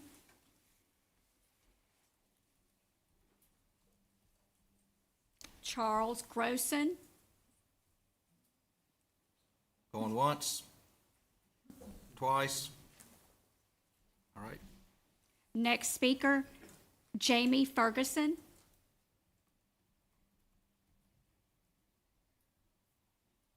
Once, twice. Next speaker. Next speaker, Jana Kisner.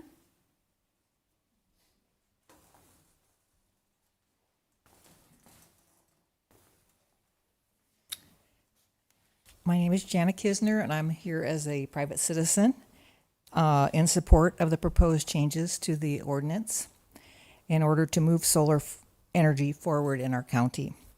It makes sense that our ordinances continue to be adapted and amended as the solar industry grows and evolves.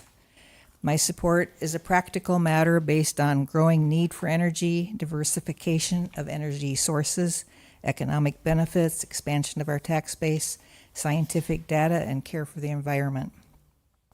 By attending the various community educational events, I've learned more about the Cypress Creek Company and the quality of their operations. I've visited the site. I appreciate their community involvement, their innovation and collaboration at many levels, such as with the NC State University solar research projects and the North Carolina business startup that is now recycling decommissioned solar hardware. As farmers across the country try to hold on to family farmland amidst alarming challenges, they deserve local government support. The family and the company for the possible proposal have done their homework. The project is well vetted, it's responsible. Learning even more tonight from the presenters and the questions, the change to the ordinance still makes sense. The benefits of solar energy have already been tested and proven all around the world. The industry is expanding for good reasons. When we know better, let's do better and not be left behind. After all, Roxborough's motto is progress is our business. I urge you to vote in favor of the proposed change. Thank you. Next speaker, Anita Charnaker.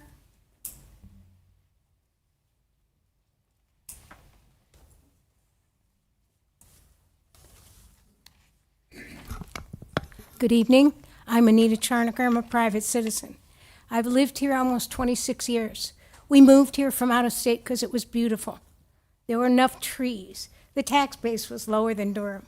It was pretty. We didn't want a lot. We just wanted some land. We have 3 acres. It was great. About 6 years ago, an energy company came and told me my trees were in the way. Way of what? Way of their wires. For 6 years, I didn't hear from them. One morning, they showed up and started cutting my 18 crepe myrtle trees off my driveway. I was beside myself. I said, "What are you doing?" "Well, we have an order to do it." I said, "But those are my trees." And they cut them all down, and it was about 30 yards from their wires. They even went farther back and cut more down. And I said, "So what are you going to give me?" And they put in the bushes and said, "By the time they grow to trees, you'll be dead." That's not where I want to live. I want to live in a place that's pretty, that's beautiful. That's why we moved here. I think we need solar panels because the sun doesn't cost anything. Thank you. Thank you. Next speaker we have is Susan Jocks.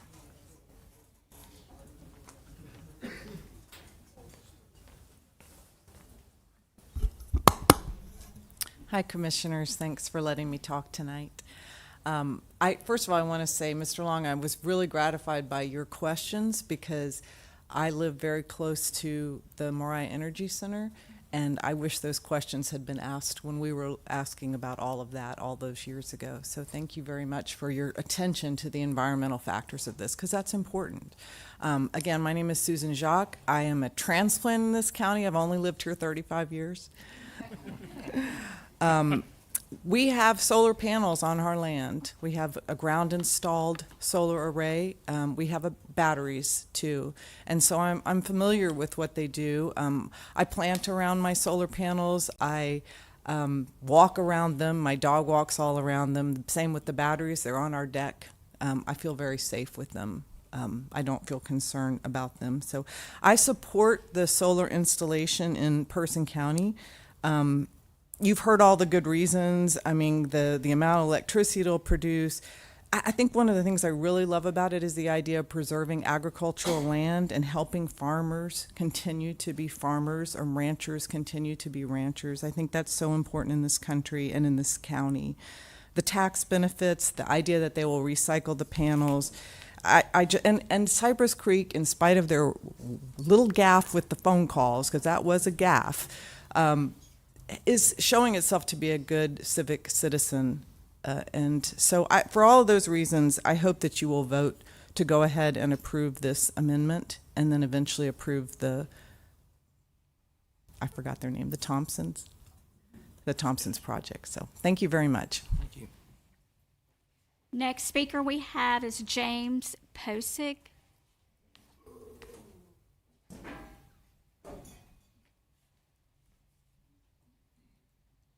Good evening. Good evening.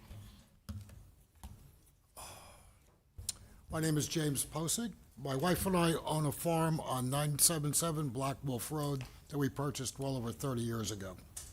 Our farm borders the Thompsons' property on 3 different sides, and we also share a gravel road to gain access from our farm to the Cunningham Road, which is over 1.5 miles long.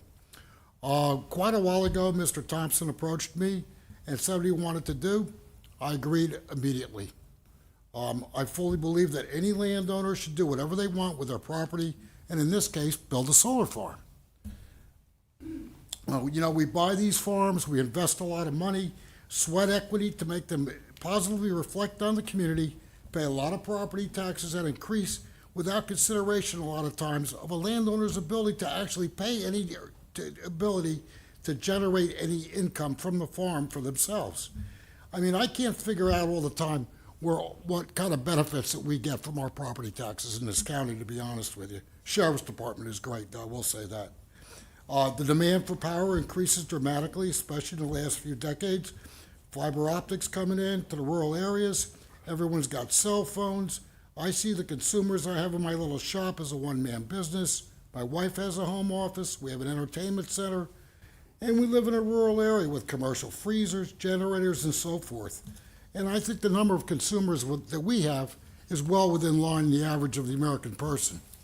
The power grids throughout the entire country have really degraded to the point where they can't keep up anymore with the demand, especially now with the rapidly expanding use of AI and the massive amount of power it needs. With a rising cost at every level, solar has proven itself to be a viable source, especially in rural areas. I've noticed that there's a lot of solar farms all over Person and Caswell counties, especially over in Yanceyville area. And I've personally looked at them, don't find them offensive, and haven't heard anything negative about them either. And like I said, our farm would be most affected by this because we're right there bordering their property. And I just think it's a no-brainer what Mr. Thompson wants to do. Take one of his beautiful pastures, make it into a solar farm. Everybody else has pled the case as far as tax revenues, maintaining things for his family. The Thompsons have worked very, very hard to get what they have, and they want to pass it on. And I think a lot of cases are made for that. How do you do that? We're in a position like that ourselves right now. Getting older, how do we pass? We don't have any kids, but how do we pass our farm on? It's only 106 acres, but still, it's a nice place that we have a lot of help and a lot of sweat equity in. And how do you pass it on? How do you keep paying the property taxes when you get older and you have medical stuff going on? And I just think it's a great thing all the way around.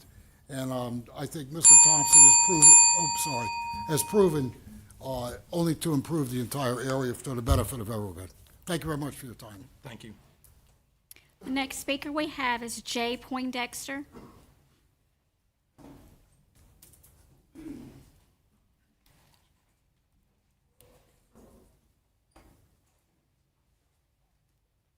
Good evening. How y'all doing, Commissioners? I just wanted to say, I read a lot of stuff on Facebook here lately when they was talking about this. Whose is whose and what's what. Ours and whose.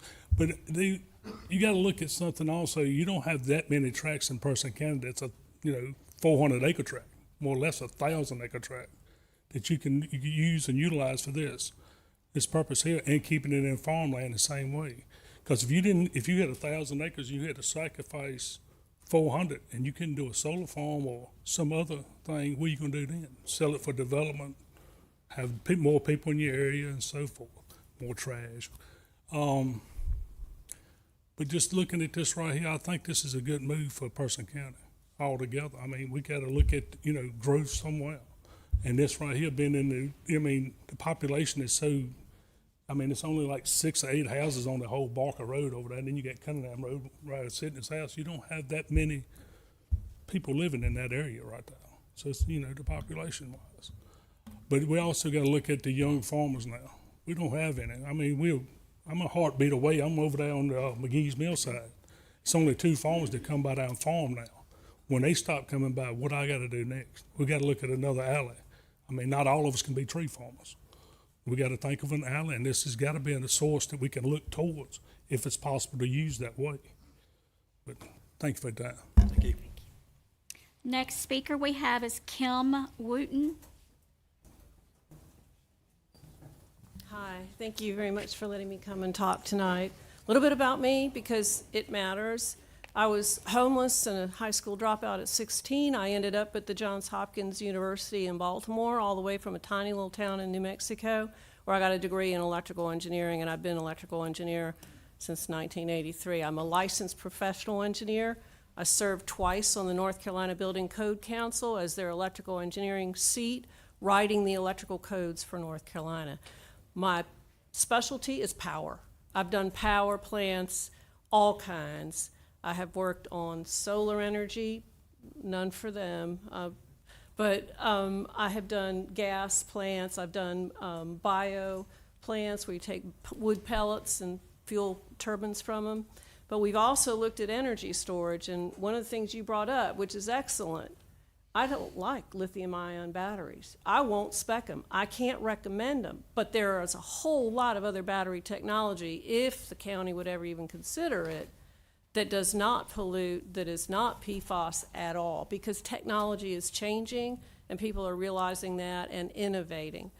I like this ordinance because it allows the county the ability to control growth and to keep limits on what the county decides to do. The county has its identity, which is a wonderful identity. I moved here from Charlotte 10 years ago. I fell in love with the place. I drove out here one day and I absolutely fell in love. I have 10 acres on Whittown Road. It used to be a USDA organic certified farm. I could not afford to do it, so I had to stop. But what I'd like to ask the county commissioners to do tonight is to please consider this ordinance, give it your full consideration, and think about establishing a limit to growth and controls on growth, but that also promotes landowner use and promotes the ability of the county to grow and to keep up with the times as well. Thank you very much. Thank you. Next speaker we have is Mike Hawkins.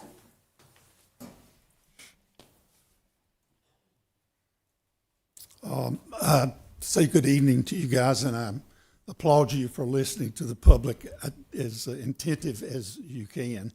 I too am a transplant from a neighboring county, Orange County. And let me just say, if you can do anything in Orange County through its Board of Commissioners and planning boards, I want to pin a medal on you. It takes very much patience to do that. My wife is one that wears that medal. She has done that, and she has completed her process for her dairy farm, which is called Analoric Farm. For those of you who don't know, that's Carolina spelled backwards. I hope I don't offend anybody. But I just want to say, I grew up around the tobacco farm in Cedar Grove. My grandfather was part of the school board, chairman of the school board in Orange County for years and years and years, was a tobacco farmer. I learned a lot from that man. I married into a dairy farmer in southern Orange County. I learned a lot from my father-in-law. And what I'll take away from those two things is that they were as innovative a people as I could ever run across. You either lead or you get left behind. Those men were leaders. Let's listen to our Person County leaders and pass this. Thank you very much. Thank you. Next speaker we have is Kendra Coggins.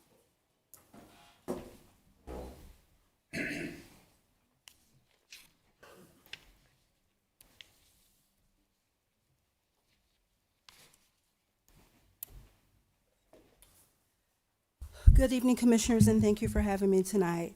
My name is Kendra Coggins. I'm a proud Person County resident. I'm here tonight because I believe we have a real opportunity here. The opportunity is right in front of us, one that could benefit our community for generations. There's this local family, the Thompsons, and they want to use their land for a solar farm. They're not asking for money for the county. They're asking for the freedom to invest their own property and in our energy future. I'd ask this board to support that. Solar energy means less dependence on fossil fuels, lower energy costs for residents, and revenue that stays right here in Person County. I also want to speak about where our county budget goes. Our crime rate is at one of the lowest point in years, and that's something to celebrate. That success gives us the opportunity to ask, are we allocating our resources in a way that reflects our current reality? Because some of those investments flow into parks, recreation, the arts, things that improve the daily life and strengthen our community. I believe in a thriving Person County, one that invests in its people. I know the members of the board care about Person County. You wouldn't be here if you didn't. I'm simply asking you to consider what it looks like to invest in everyday citizens, support local landowners who want to move towards clean energy, and look for ways to fund programs that make our community a place people want to live, raise families, and stay.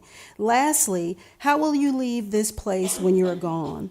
As you know, the North Carolina Supreme Court just shot down the Leandro case, meaning they are refusing to fund our schools. Where are you going to get that money from? Where's the shortfall going to come?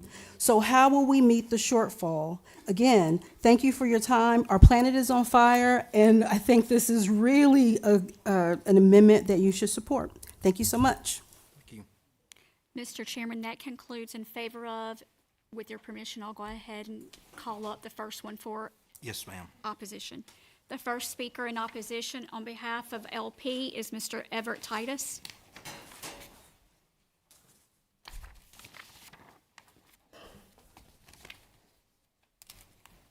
Good evening. Good evening. Dear Chairman, Vice Chair, and County Commissioners, Louisiana Pacific Corporation appreciates the opportunity to comment ahead of the county's upcoming vote on whether to expand or eliminate the current 100-acre cap on utility-scale solar development. We recognize the importance of renewable energy and the complexity of land use decisions facing local governments. At the same time, we respectfully urge the board to retain the current 100-acre limit, given both LP's and Person County's reliance on working forests as an economic, environmental, and community resource. LP is a leading manufacturer of engineered wood building products with more than 50 years of experience relying on sustainably managed working forests across North and South America. In Person County, we operate a large manufacturing facility which has been in production since 1996 and employs approximately 160 people. The mill represents a significant long-term investment in the community and depends on a stable regional wood supply.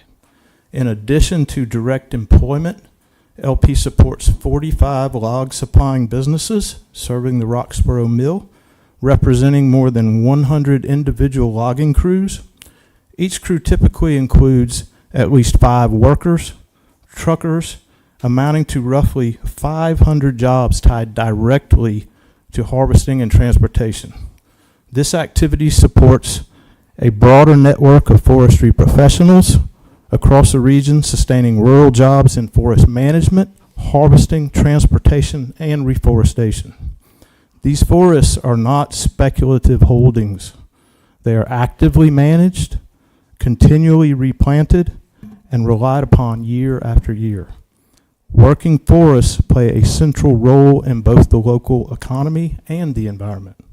When managed sustainably, they continually sequester carbon, store it in wood products, and provide essential ecosystem services such as water filtration, wildlife habitat, and landscape resilience. Unlike one-time land conversions, working forests remain productive indefinitely when kept in active use. By contrast, once forest land is converted to utility-scale solar development, it is effectively removed from long-term forest management. The result is a lasting shift in land use, not a temporary or reversible change.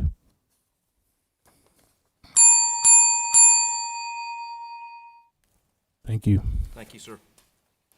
Next speaker we have is Charles Sams.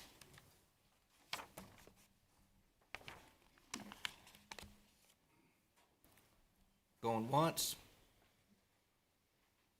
Going twice. Next speaker, please.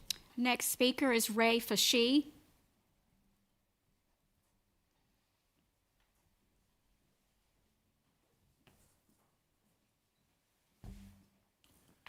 Good evening, Commissioners and Manager. My name is Ray Fashi. I'm born in Person County, lived in Person County all my life, and I think I attended practically all the solar presentations over the last 6 years, and I'd like to share what I think are some relevant bullet points regarding this proposed change to the Person County Solar Ordinance. Commissioners are elected by the people to represent the best interest of the majority of the people. With the feedback shared in 2022 and of recent, it's quite evident that the majority of Person County citizens do not want a 100-acre or larger solar facility. In 2022, you supported the citizens by creating adequate solar ordinance to control the solar facility size. Please don't mess it up now. Person County does not want or need mega solar sites. We frequently hear the argument that from citizens that they should be able to do what they want to with their property. I too support that statement, but with limitations. Planning and zoning guidelines were established to represent the good of the community, not that of individuals. Zoning has always managed and controlled the use of property for the good of the community, and controlling the size of the solar facilities is no different. Enforce what is best for the community and the majority of the people you elected to serve. The ordinance created in 2022 allows solar farms to be built, but with managing controls for size. This is in direct alignment with Person County Farmland Preservation Ordinance, which County Commissioners adopted in August of 2024, with the goal of protecting and preserving agricultural and forestry tracts. Specifically, the purpose of the ordinance is to reduce the loss of productive and existing farmland by promoting agricultural values and the general welfare of Person County. 100-acre plus solar facilities do not fit this profile. Cypress Creek presented their case to change the existing ordinance to the Planning and Zoning Board. The board did not hear sufficient evidence to convince them to recommend an ordinance change. In recent county commissioner meetings, I've heard many of you speak of the need for more jobs in Person County. Solar facilities do not bring more jobs. In fact, most likely they will reduce jobs when they displace active farmland and forestry. If the ordinance is changed to allow 100-plus solar acre facilities, it will open the door for mega solar development along the transmission lines from one end of the county to the other. Do we want Person County to be recognized for inefficient solar power and numerous panels over the landscape of the county? And lastly, who wants to live beside solar panels and surrounding their house? Going back to the proposal, Hurl Mill's proposal in 2022, at least one resident's home would have had solar panels on all four sides. You can argue that any way you want to with property buffers, but who would buy a house surrounded on four sides by solar panels? Thank you. Thank you. Next speaker we have is Claudia Berryhill.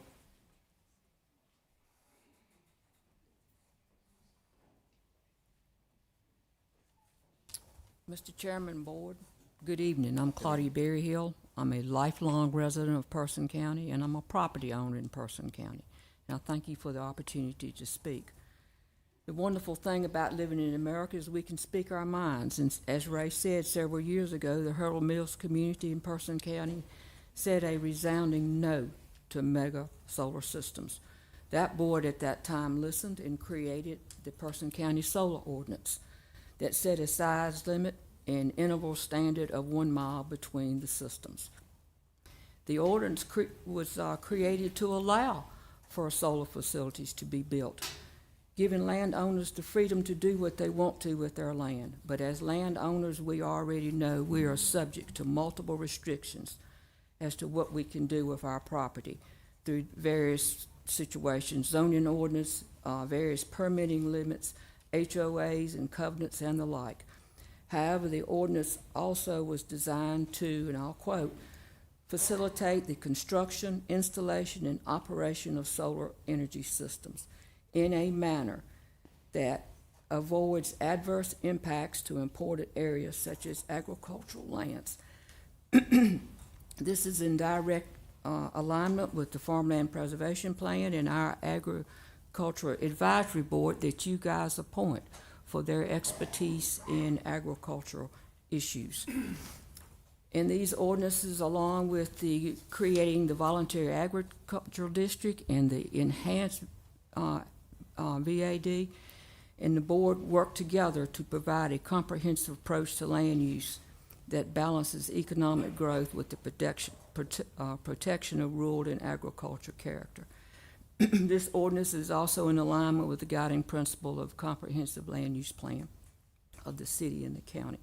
While we must keep the current ordinance. The current ordinance was designed to balance development with protection. Altering the size limitations fundamentally threatens the original core goals established for the county. The first goal was protecting the agricultural lands. The second goal was preserving our county's beauty. And the third goal was ensuring health and safety. So how much is 100 acres? An acre is about a football field size. You look at presently 100 football fields. Cypress Creek says it espouses the need for at least 560 acres for its 80 megawatt system for maximum efficiency. So picture 560 football fields. Don't let Cypress Creek's size problem become our problem. And don't listen to the words that this preserves farmland. Yes, sheep grazing under the panels may be thought of as agriculture, but what are you giving up for 40 years? Pasture land for animals, forestry, and some crops. One thing that has come out of this that might be good for us to think about, the average age of a farmer in Person County is 58 years old. Mr. Thompson has expressed a desire to retire, and he has no heirs to leave the farmland to that will continue the land. So Person County should and must investigate ways to help farmers keep their land as bona fide agriculture use. Bona fide agriculture. Thank you. Next speaker we have is Hunter Thomas. Good evening, Commissioners. My name is Hunter Thomas, and I'm here today as the chair of the Person County Ag Advisory Board, and I'll be speaking on behalf of our board to comment on the proposed ordinance revision. In 2020 and 2021, large solar systems were heavily debated in this community. The public spoke out, and the Agriculture Advisory Board advised against such systems. You, as the Board of Commissioners, listened to those concerns and adopted a revised solar energy system ordinance in February of 2022. Now we are back to rediscuss the issues again. This proposed revision would permit a single project to move forward, but if passed, it would open the entire county to future large-scale solar developments. What can we expect if we allow ground-mounted systems over 100 acres? First, we'll lose hundreds of acres of prime farm and forestry land. This will displace farmers with leased land, disrupt their livelihoods, and force them to seek out new lands. In some cases, farmers will have to repay cost share incentives. Our land provides food and fiber that we rely on daily, and we cannot afford the continuation of lost farmland. We will also endure the degradation of our soil. Solar panels have a significant impact on our watersheds, increasing erosion, sediment runoff, and producing high flood risk. Virginia Tech has released a preliminary report on the impact solar development is having on hydrology, noting that rapid stormwater runoff is being produced. Additionally, the future of the land after decommissioning is a significant and costly risk, bringing issues like soil deterioration, contamination, and reduced agricultural productivity. We will see a direct impact on our wildlife as well. These projects cause habitat loss, fragmentation, and lead to the displacement and death of local wildlife and bird life. While there is much talk about agrivoltaics, incorporating agriculture and solar energy, these agricultural production options and their ag economic output remain quite limited. With insufficient research currently, sheep grazing is the only viable option. However, there are limited markets for sheep, meat, and wool, according to the USDA. It is important to weigh the pros and cons concerning this decision. We believe it is more important to consider how it will impact our community and future generations. Large solar systems pose multiple risks, intrude upon the everyday lives of our citizens, and have a profound impact on our environment, wildlife, and local agriculture. This proposed ordinance revision is not consistent with the Adopt County and City Joint Comprehensive Land Use Plan, specifically Guiding Principle 1, celebrating our rural character and lifestyle. It is also in direct conflict with the adopted Farmland Preservation Plan and the Farmland Preservation Ordinance. Thank you for your time in considering this recommendation from the Ag Advisory Board. Thank you. Next speaker we have is Cynthia Lynch.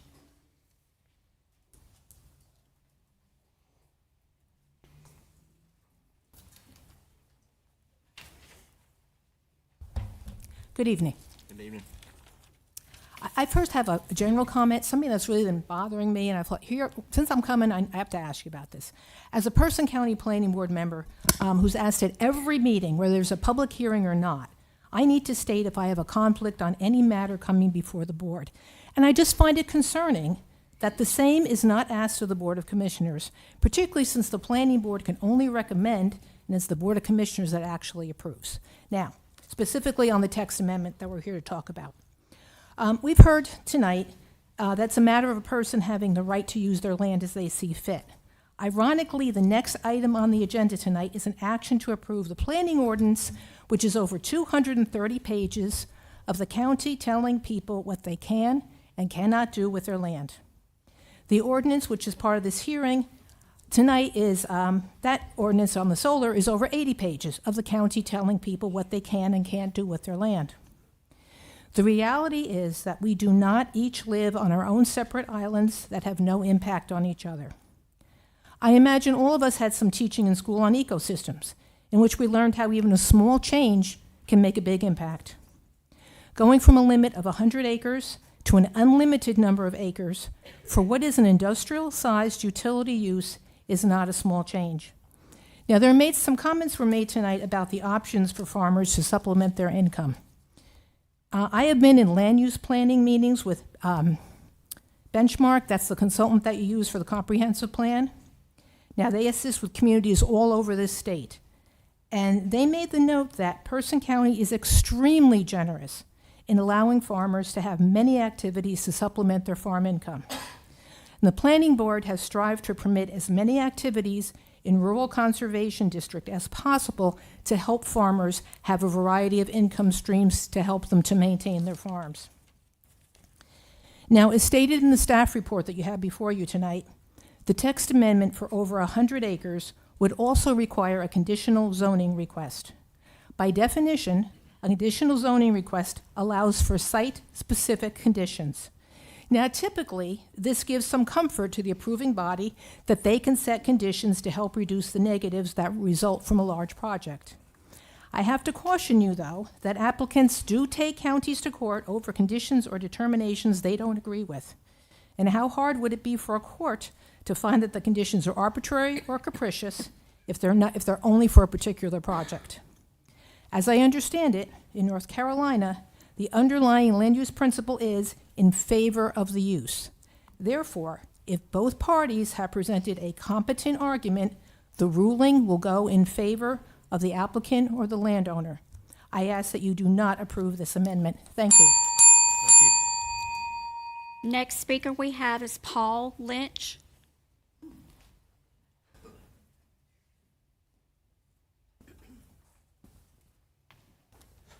Good evening, Commissioners. Good evening. Yogi Berra is credited with coining the phrase, "This is deja vu all over again." 5 years ago, this county, the then Board of Commissioners, wisely voted down 2 large solar projects that tried to break open the solar door to allow very large solar development. And that led to what we now have as a comprehensive and well-considered solar ordinance that puts some reasonable constraints on that development.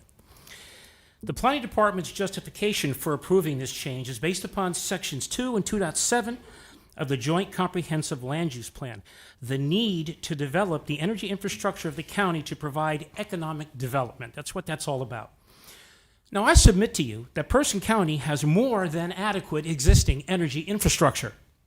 We have 2 large coal plants, 2 new gas-fired plants already under construction, a total of about 5,000 megawatts of capacity. The MEC, new pipelines, and most of that energy gets exported south, okay? It's not even used here.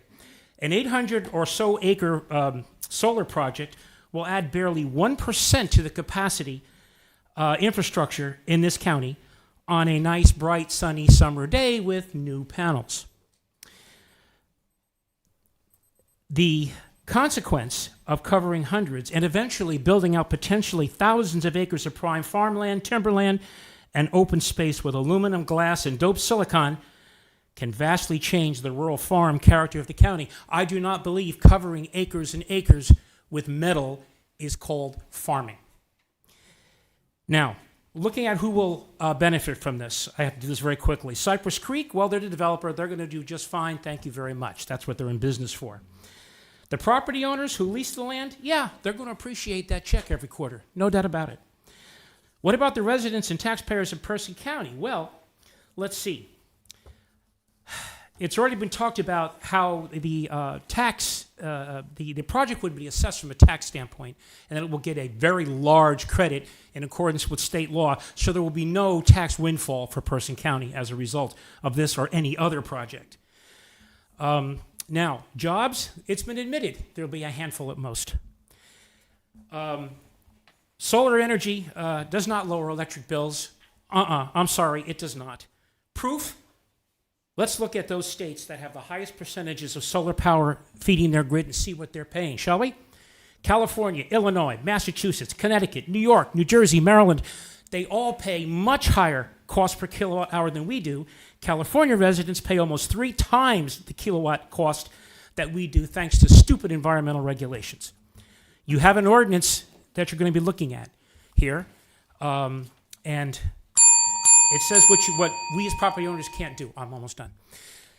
If you really want to use that as a reason to change this solar ordinance, then I ask that you please throw those 200 pages of regulations in the garbage, and then we can all do whatever we want with our property. Thank you. Next speaker we have is Anthony Horton.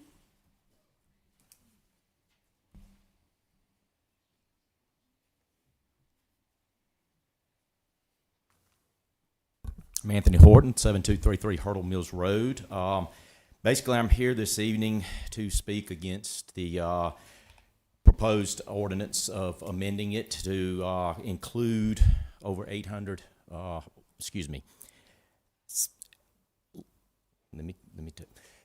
glad I'm on this side and not on that side, trust me. All right, so let me read through. All right, so this is why I don't like to speak anymore.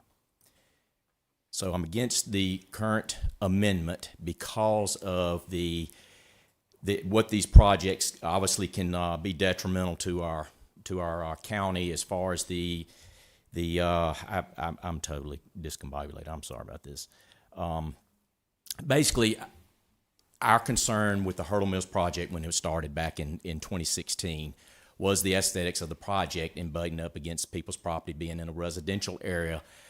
Who was going to be affected in adverse weather conditions if these things were built and then a tornado or something were to come through, pick these things up, distribute them all over everybody's property? Who's responsible for cleanup? Is it the solar company? Is it the landowners? Will the county have some responsibility for passing these ordinances?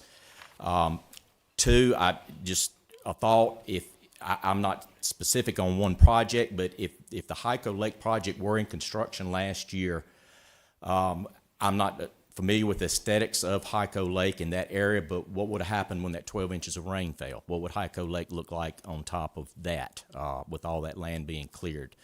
Other than that, they've said pretty much everything that I would have said previously, but Donald, you did bring up some very good points about the ordinance, and that if it is passed and changed to allow an unlimited amount of solar panels, there need to be larger restrictions, no doubt, for those buffers. Should they be placed within 3 miles of, of existing residential? The conditional district zoning is kind of scary. I think that's something y'all need to, research a little bit more, maybe before you even consider that as well. But anyway, I apologize for my nerves. Thank you. Thank you. Next speaker we have is PJ Gentry.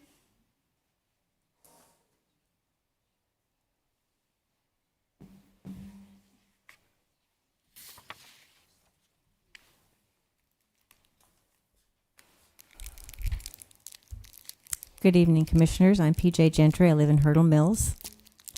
I sat on this board when we passed the minimums for the solar ordinances that we now enjoy. We did it to protect our beautiful rural farmland. It sounds so wonderful what Cypress Creek is going to do.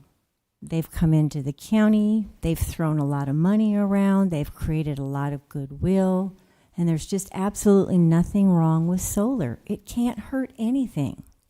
It can't hurt anybody. It's going to be a great benefit. I'm not so sure. I have here, and can I hand this to a commissioner directly? If you can hand it to the clerk, Okay. please. These are photographs of 2 solar farms in the last 3 weeks, one in Indiana and one in Florida, that were hit with tornadoes. Thousands of acres decimated.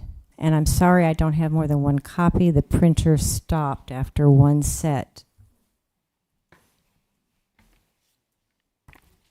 I also have the video clips of 2 of those farms that were hit with tornadoes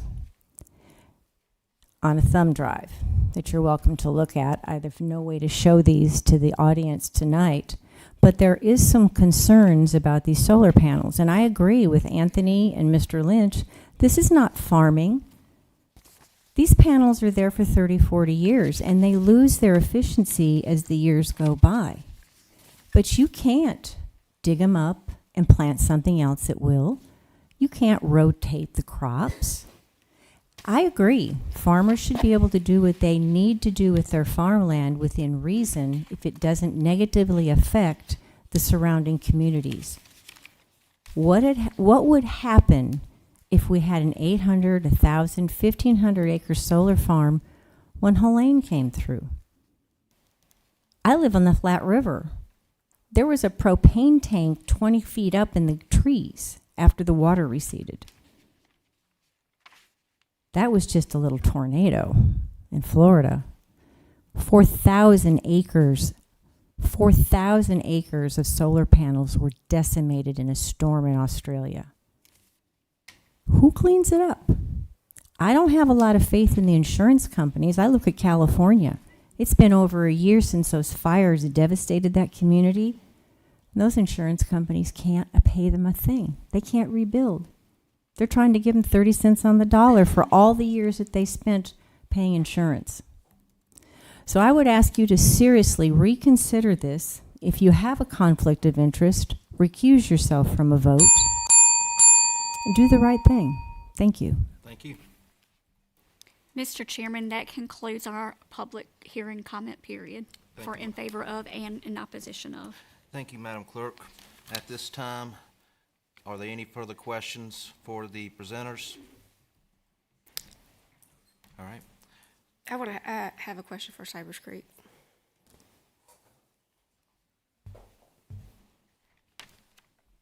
Yes, ma'am. So when it says at least 350 acres to get the minimum for the 50 megawatts, is that talking about just in panels? So that doesn't count the buffer setback area?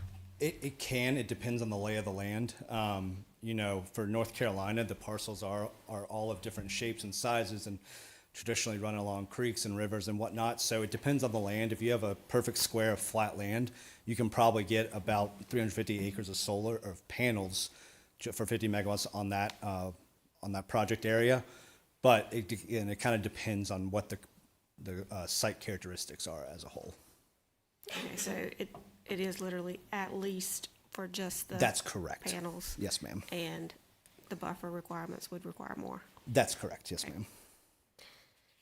Thank you. Thank you, sir. Having no more questions, do I have a motion to come out of the public hearing? So moved. We have a motion. All in favor, please vote by saying aye. Aye. Any opposed? The ayes have it. We are now out of the public hearing. What is the desire of the board? Well, first, I remember the Mariah Energy Center public hearing. And I'm just thinking back, and I've listened to what our neighbors, the communities, my neighbors, since we're all here in Person County, has said. And we talk about preserving land, having solar panels nearby. And I remember, I wasn't even a commissioner then. I went out to the site and toured around, and I remember seeing a fence in this, like right at the edge of this lady's yard. She was 80 plus years old. And she was just showing me, this is how close this project is to my house. I moved out here to get away from this, but this is how close this project is to my house. And we walked to the fence. And I look, and I go to church in that area. I grew up in that area, so I can see the center, MEC. I'm just going to say MEC. I can see that. And I guess with, just thinking about what people were saying, what you all were saying about that, and I see your concerns, understand your concerns, but when we look at all the other energy projects that this county has approved, and we talk about pollution, we talk about preserving or preservation and all of that, and then to thinking about solar panels, and again, we're not approving any project, but when you look at the land and just riding around, it's at the end of the lifespan. Those panels can be removed and the land is not harmed. We can't remove the Mariah Energy Center just up and move it after 40 years. So I support this, the ordinance. I'm thinking about how we as a county, we are ranked as one of the worst counties in the state when it comes to economic growth and development, and thinking about all the ways projects we've had for that. And I know it's going to get better, but we need to think outside of the box. The world is changing around us, and Person County can't, and this isn't Commissioner Worcester talking. I don't want us to be left behind, because change is going to happen whether we're ready for it or not. And this is our chance to get ahead of it and control what happens in this community instead of being forced to do something when we really don't have much of a say-so. So I am in support of the text amendment. Do you want the motion and then the discussion, or is more discussion and then the motion? It's at the pleasure of the board. If we just want to have discussion around this by Commissioner, or however you would like to proceed, Vice Chair. Okay, well, I'll go ahead and make the motion, and then I'll give some reasons why.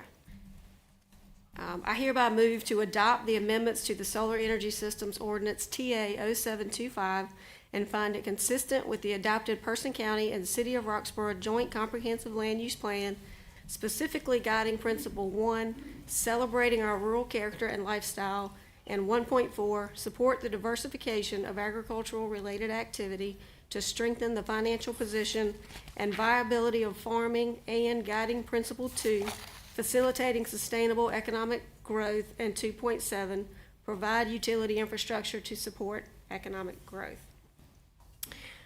So I want to make it clear again that this is a text amendment, and that is one reason why we don't need to discuss any conflicts of interest related to a text amendment, because it's countywide.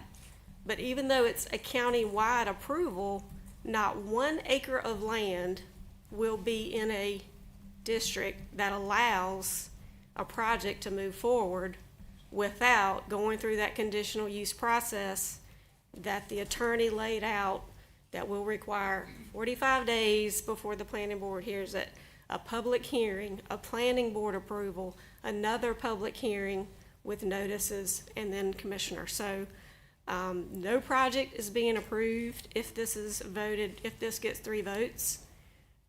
Only a text amendment is there to allow the discussion to happen and a project to come forward. And we have heard that this happened this many years ago, but since that time, those 100-acre projects have become obsolete. So basically, the door is closed right now on any solar projects happening in Person County. And then there's the fear that we're going to be covered from one end of the county to the other in this. And that map was put up there that showed where there are transmission lines. So this use, like every land use, will have natural limitations as to why it can't happen just anywhere. And that will be that it has to be proximate to the grid. It has to have at least 350 contiguous acres.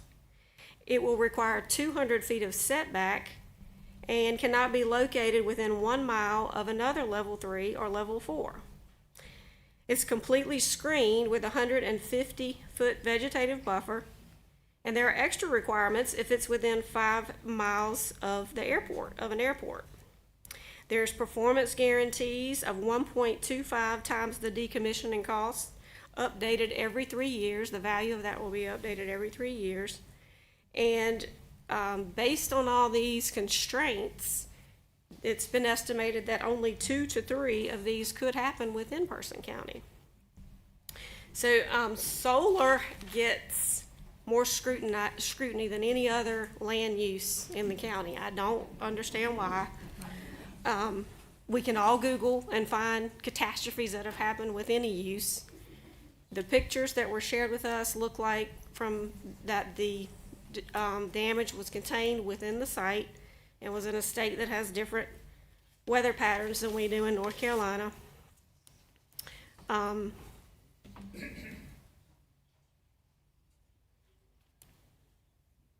So I do appreciate Louisiana Pacific being here.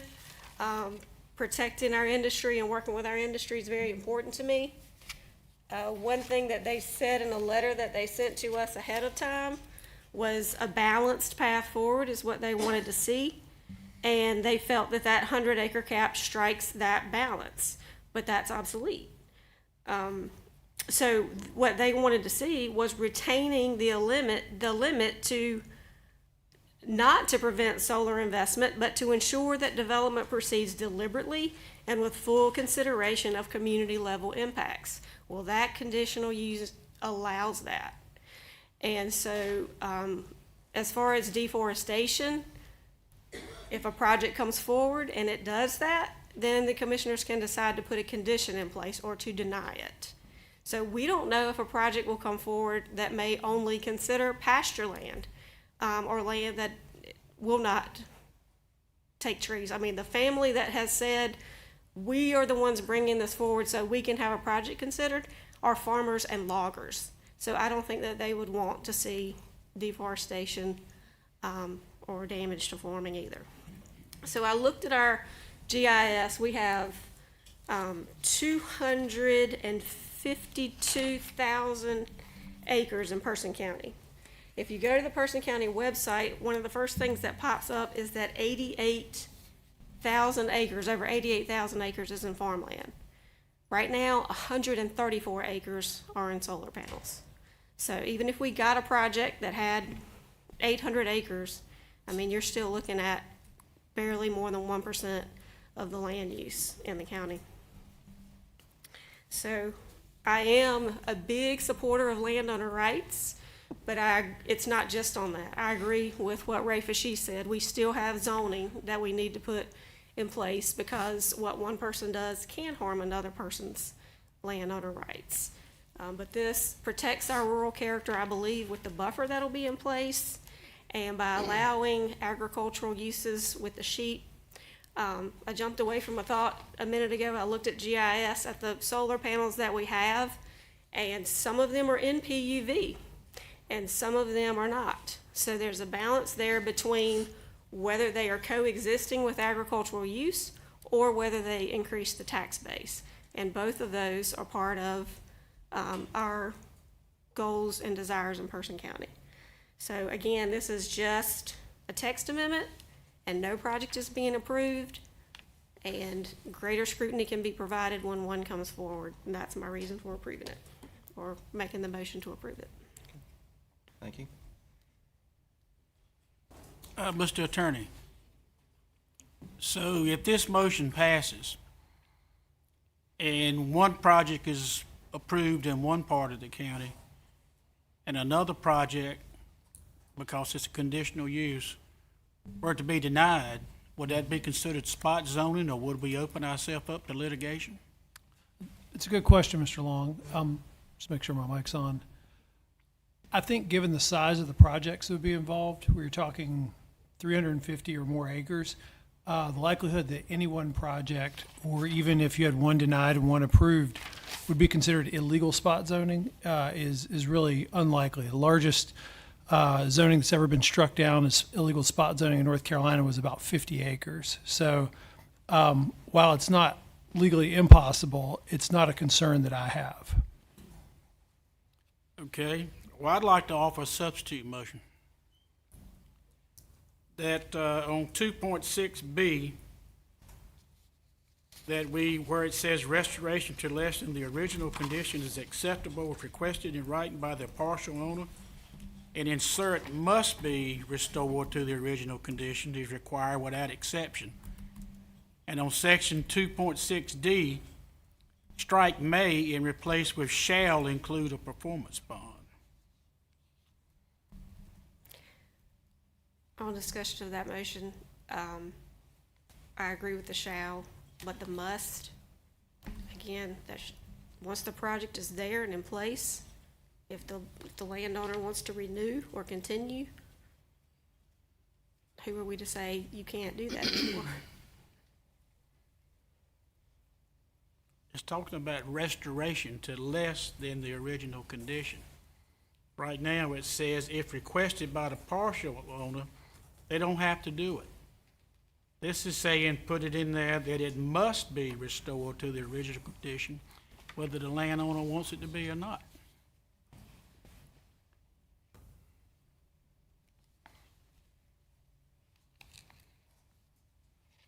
So is your substitute motion adding that to my motion? It's changing the verbiage in the existing ordinance that you have got a motion to approve. So is that more of an amendment? That's, if that is his amendment now,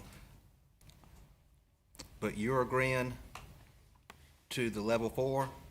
No, I'm agreeing to changing the verbiage in there before we even get to a vote. Because I don't know how you other 4 people are gonna vote. I don't have any idea. So you're setting aside what I made, and you're making this ahead of, you want to change that part of the ordinance before we get to this? Should it be passed? Yeah. That's exactly what I'm asking. Mr. Chairman, if I may, can I have Commissioner Long withdraw his substitute motion, because as I'm hearing, it's not a substitute motion. All right, so explain your motion again, Commissioner Long. My concern is that if this motion is passed, we have those 2 things that I just spoke about. The original ordinance says on 2.6B, restoration to less than the original condition is acceptable if requested in writing by the partial owner. To strike that and say must be restored to the original condition is required without exception. And then 2.6D would be striking the word may and replacing with shall include a performance bond.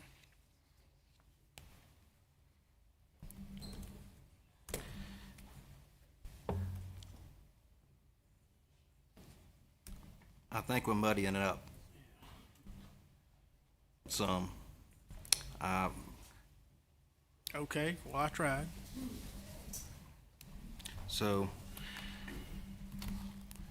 but we do have a substitute motion, but you stated that the substitute, it was not a substitute motion. If Mr. Attorney wants to interject here, I don't think, from my standpoint, it was a substitute motion. And I'll read to the board what our rules of procedure say. And again, I want to thank the board for rarely having to invoke your rules of procedure. You all always work in a collegial manner, and that makes my job much easier. But what our rules of procedure say is an amendment to a motion must be germane to the subject of the motion, but may not achieve the opposite effect of the motion. So you couldn't have something that says, I move to approve, and then someone says, well, I'd like to amend it to be, I move to deny.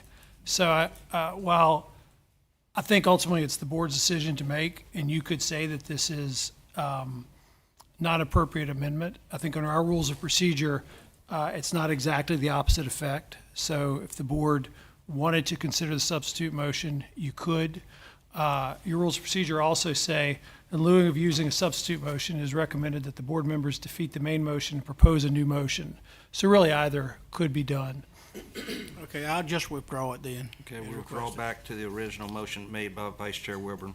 Okay, so we're going into discussion now? We're already in discussion on that motion.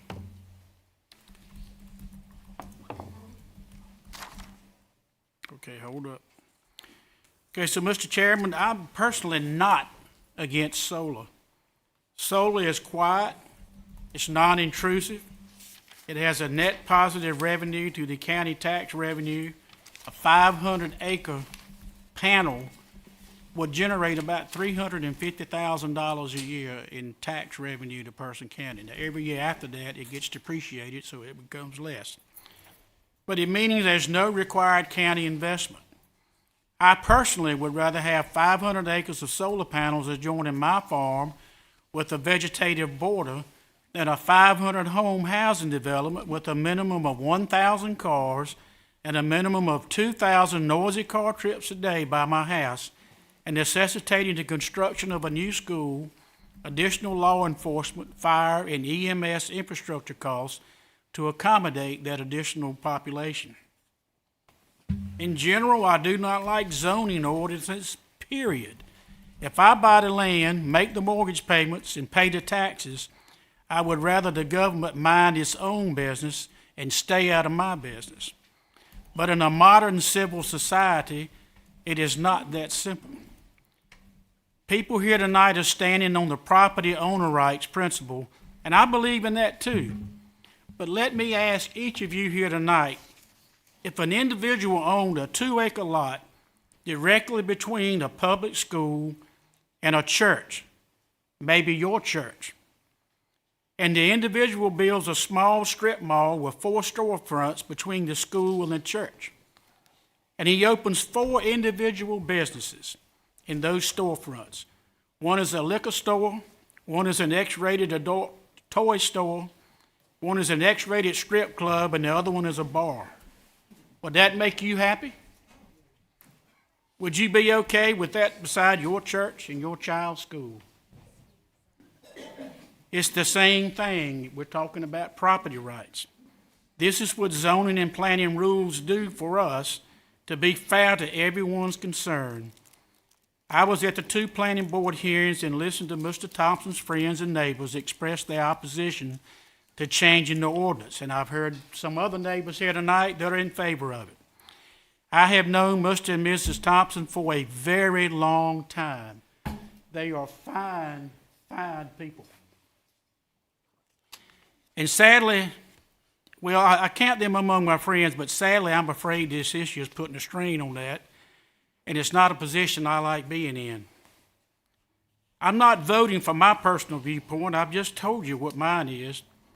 But I did note that Duke Energy hasn't been at any of these hearings. I went to the Planning Board hearing in May, again in August. I went to the Environmental Issues Committee meeting, and I haven't seen Duke stand up and say they are for it or against it, either way. But I have been listening to the public comments on the street corner, the grocery store, the restaurant, at church, and so forth for the last 11 months, since May of last year. I knew to expect this when I signed up for the job. I enjoy hearing from the taxpayers. Of the hundreds, and I mean hundreds of viewpoints expressed to me, There have been hundreds against changing the ordinance and less than 20 in favor of they change until tonight, until these people showed up tonight. I'm representing what the majority of the voters of Person County wants, not what I want, what you elected your commissioners to do for you, to vote for what you wanted. That's my viewpoint, sir. Thank you. And I will say I did see Duke Energy at one of the planning board meetings. This has been one of the hardest ones that I've had since 4 years I've been on. All along I've been against solar, just point blank. I just didn't want to see it around. Then, now we got Mr. Thompson and Ms. Thompson, and they are so well respected in this community. She was my favorite teacher. I mean, this makes it so hard for me. I've had several sleepless nights just thinking about this, because I want to do what's right, and I understand landowner rights, but I also understand my job as a commissioner. I have to represent the county as a whole, and not just Cunningham. And I'm afraid that if we went with this, we would have more solar farms at Dollar Generals. I mean, let's just be honest. I believe that they would come in at a rapid rate, and the land will be just taken over. And I'll be honest, I'm terrified of that. And it's been hard. It's been a hard decision for me. But right now I'm against it. Okay. Commissioner Yes, if Royster. I remember correctly, I was trying to make do with my handwriting over here, but based on this level 4, we will only have, 2 or 3 in this county that would go to that level. So it's not that we will have solar farms just everywhere. We only have the capacity for 2 or 3 in this county that will rise to level 4. And I just want to make sure I heard that correctly from my colleagues. Correct. as But well. Hurdle Mills will be the next one on deck. Well, my understanding is that there could be a project which adjoining landowners could partner up with and get it under one name. So just because those parcels aren't in existence now, they could be in the future. That was my takeaway on it as well. But again, with conditional, with the CD rezoning, each one of those projects will have to come before the board for approval. Yes. Okay. And even if the landowners put the land together, it would still have to be a minimum of 350 contiguous acres. Okay. Any other comments? All right. Time for my comments. In 2022, started in January 2022, we had a public hearing on these restrictions. 2 people showed up for it, and they both spoke in favor of it. Nobody spoke against it. Then, first meeting in February, we continued discussion, and it was a 5-0 vote. You 4, this is the first time you're hearing this, having to make a decision. It's not for me. I was a part of that 5-0 vote in February 2022 because I agreed in principle of what that board was trying to do. And future boards, just like this board, that can potentially change the ruling of that board can happen. Whatever ruling we make on this board can be changed by the new board taking effect in December of this upcoming year. Always a possibility. I'm not against solar panels. I actually approved the first one that was right there at U.S. Fleet Cured, at the Carolina Pride. That was the very first one. And we started approving more. And then the sites started getting bigger, and bigger. And, to bring up a point, this county has been challenged in the past over solar applications, and that has gone to court. And I feel if you do one, approve one, and then deny one, those companies that are backing them aren't just going to go away. They will find a legal challenge. They will find something to take it to court. And that's the reason we put these restrictions on, because it's a blanket to stop where does it stop? Bushy Fork, does it go to Triple Springs? Does it go to Searle? Does it go to Mount Teresa? Where does it stop? So I am remaining confident with my vote in 2022, and I stand by that vote of keeping that restriction in place. All right.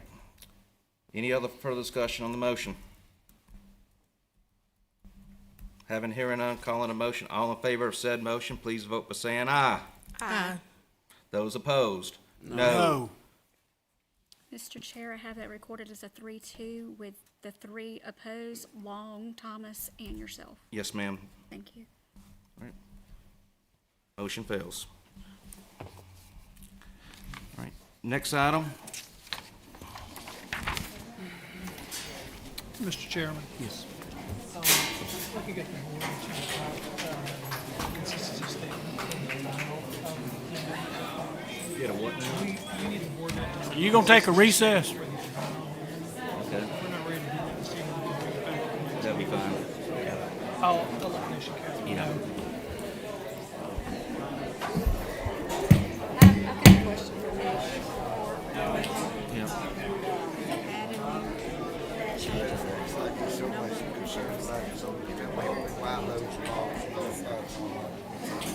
Okay.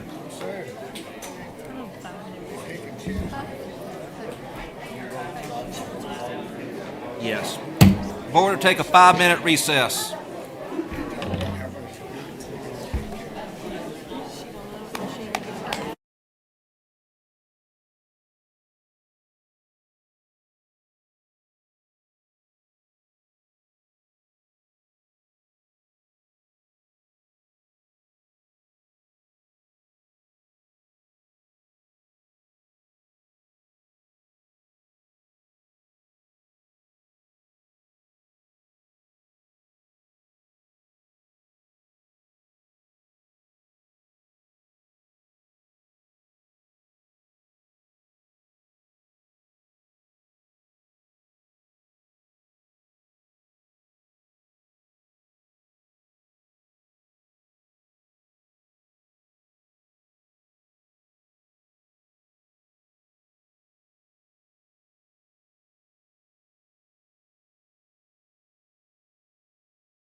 Meeting will come back to order. At this time, we have item 6B, text amendment TA01-26, plan ordinance consolidation. Planning Director, before we begin, given the time that the previous public hearing took, I would recommend to the board if we wanted to open up this public hearing and continue it to the next county commissioner meeting to give it its full attention that it deserves. And since no speakers have signed up for this public hearing. So at this time, do I have a motion to come to open the public hearing? So move. All right, we have a motion. All in favor, please vote by saying aye. Aye. Aye. Okay. At this time, Planning Director, the Vice Chair has a question. Well, my question was about the previous item.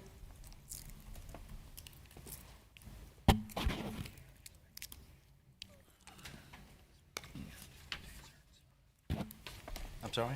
My question was about the previous item. Okay, well, all right, we're in the public hearing, so that's not appropriate, but when we come out, when we go to the next one, we're gonna I would entertain a motion to continue this public hearing to our next county commissioner meeting. So move. All right, a motion, all in favor, please vote by saying aye. Aye. This public hearing has officially been continued. Now you can ask your Okay, question. I wanted to ask the planning director, I noticed in the text amendment from the solar ordinance that the general statute reference was changed to 160D. Yes. Do we still need at some point to bring that forward so that that statute can be updated? I can put in a small little change in the next period. Okay. Question answered. Okay, thank you. All right.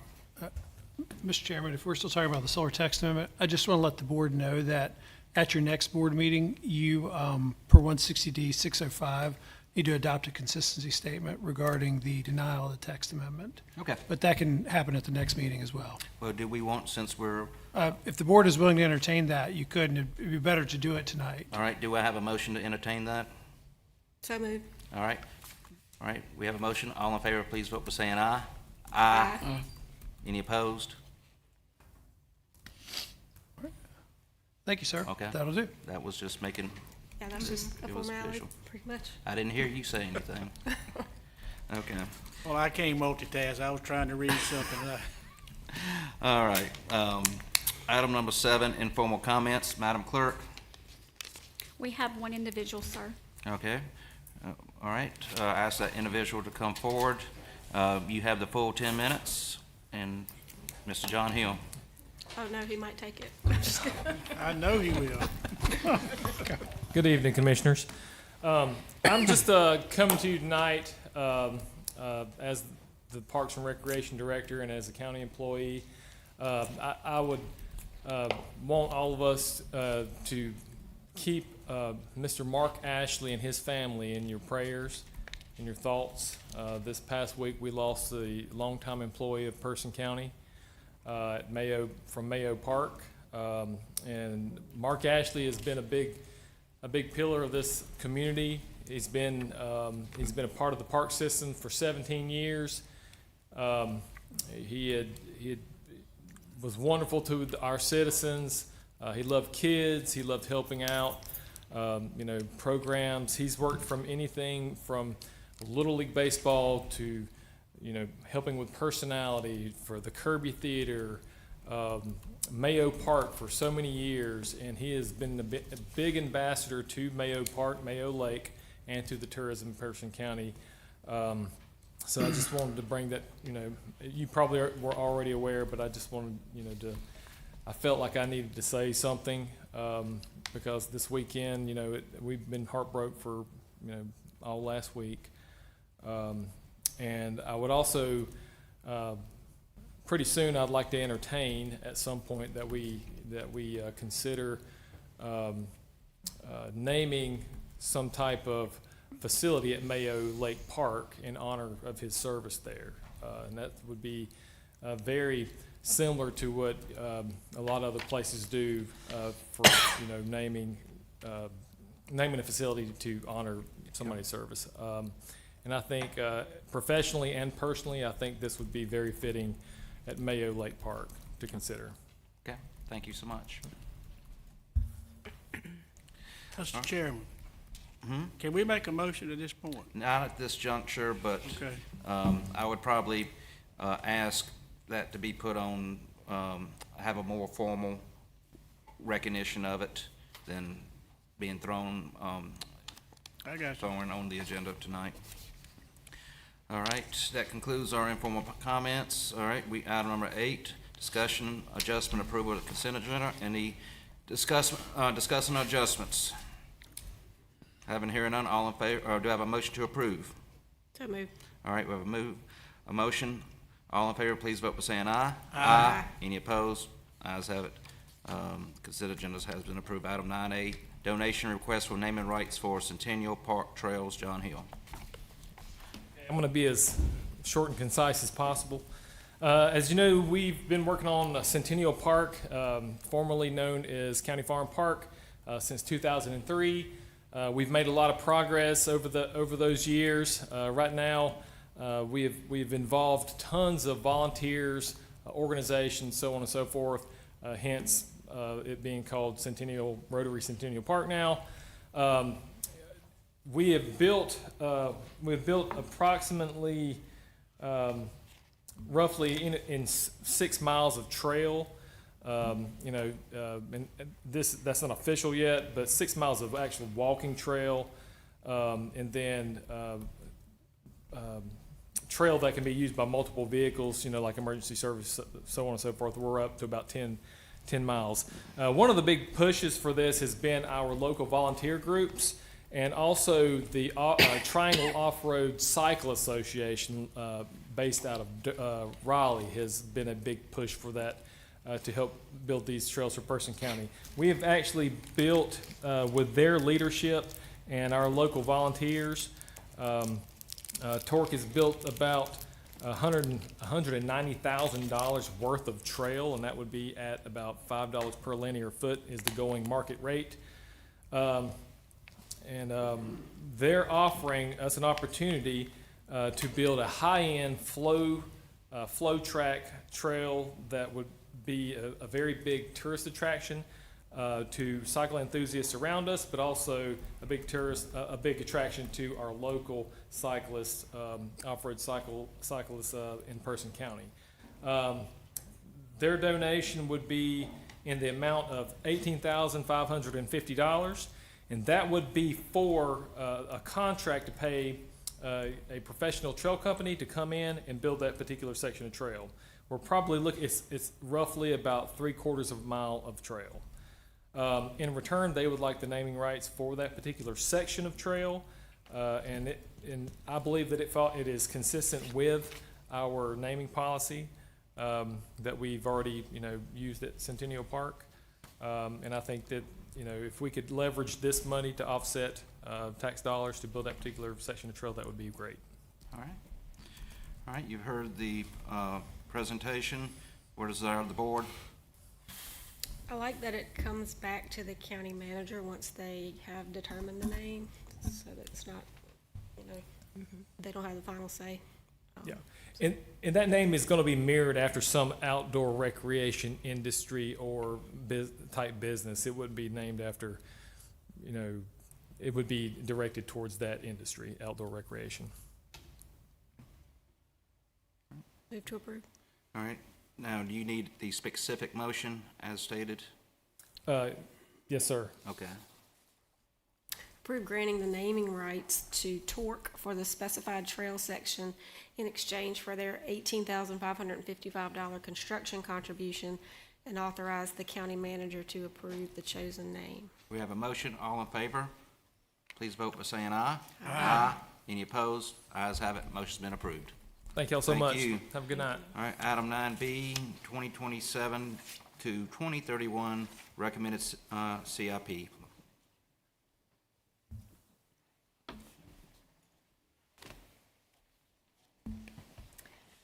Good evening, Commissioners. We are at this point in the budget process where I will be presenting to you the recommended capital improvement plan.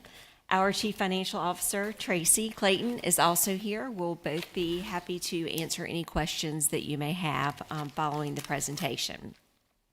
You do have a hard copy of the recommended CIP at your places tonight, and there was also a copy included in the agenda packet. And I'm going to walk through these slides, which will give you a little bit of information about how we got here in terms of the framework and the requests that were made. It will detail the recommendation and then allow opportunity for discussion and feedback. But you will not actually be adopting the CIP tonight. That will be scheduled for your next meeting in 2 weeks. As we reviewed during the budget retreat, our fiscal year 26 CIP totaled $13.8 million. We have an annual target for PAYGO, meaning the annual amount that we typically would utilize from our general funds. A maximum is $3.2 million. So if you look over a 5-year plan, which is what our CIP is, that's a total of $16 million from the general fund over 5 years. That would be our target for general fund funding for the CIP. In fiscal year 27, so for the upcoming year, year 1 of the CIP, requests totaled $9.5 million. Over the 5-year time span, total projects amounted to $132.2 million in terms of needs identified by Person County Government, Person County Schools, and Piedmont Community College. You will see that the recommendation is actually $13.6 million, but I want to note that that total includes moving the lobs that were funded in the current fiscal year for the school system into the next fiscal year, because we will not be issuing them during this fiscal year as originally planned because of the timeline for designing and bidding out those projects and meeting requirements for the local government commission and everything else associated with issuing debt. That will actually be in the upcoming fiscal year. So of the 13.6 being recommended, more than $10 million of that will actually be debt issuance through the lobs. So funding sources for this CIP come from general fund, from the debt proceeds that I just mentioned, which would be issued in the upcoming year, Community Development Projects Fund, which is funding that Republic Services gives to us as a condition of the franchise agreement that we have for the Upper Piedmont landfill. ARPA funding, this does appropriate some remaining funds, or actually the remaining that has not already been allocated from the American Rescue Plan Act, funding that the county received several years ago, and some grant funding. So I'll go into those details. I first would like to highlight project status, so projects that have recently been completed using CIP dollars, and there are additional explanations for many of these bulleted items contained in the printed document. But I would like to highlight some of the projects that have been completed. So the HVAC system in this building has been replaced. Huck Sansbury ADA Accessible Playground, we had a ribbon cutting on that in the fall, and you can see that across the street. The HVAC system has been replaced at the library. Sheriff's Office body camera project was funded and completed. Field lights and poles were replaced at Mount Tirzah Park. And then outdoor multipurpose courts have been installed at Mayo Lake Park, 2 of them, Longhurst Park and Bushy Fork Park and Olive Hill Park. And then playground and park improvements have been made at the Rock Athletic Complex and Allensville Park. So all of those have been completed from the previous CIP. Within Piedmont Community College, they have done renovations to their general education building, their science lab, and room upfits for B, C, and G buildings. And the school system has worked on the fire alarm system at Earl Bradshaw Preschool, the North Elementary Chiller, Person High School Stadium restrooms. That was one of the large projects that the board funded.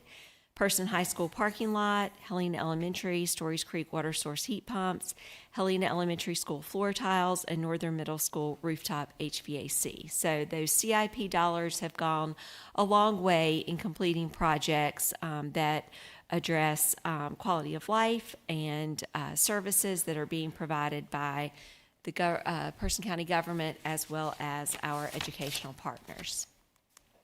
Some of the projects that are still ongoing, the list is quite lengthy. I won't go through every one, but these are projects that are contained in the current CIP that are currently at various stages of being completed or bidding out, or maybe specs are still being developed. So they are all at various stages in the process, working towards completion.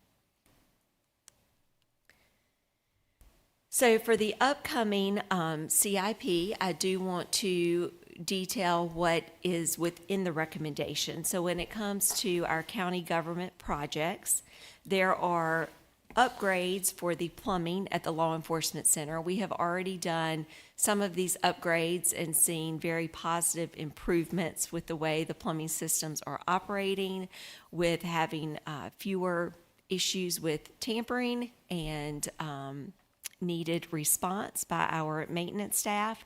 So general fund dollars would be directed towards finishing out those plumbing upgrades. Sheriff's Office wanting to do some car camera upgrades due to the age of the current systems within their vehicles. The sheriff also requested a body scanner for the detention center, and I am recommending that within the CIP and utilizing the remaining $204,000 that have not yet been allocated in ARPA funding. The sheriff has made this request over a few years. We have looked to identify alternative funding sources for this scanner and have not been able to identify any other sources.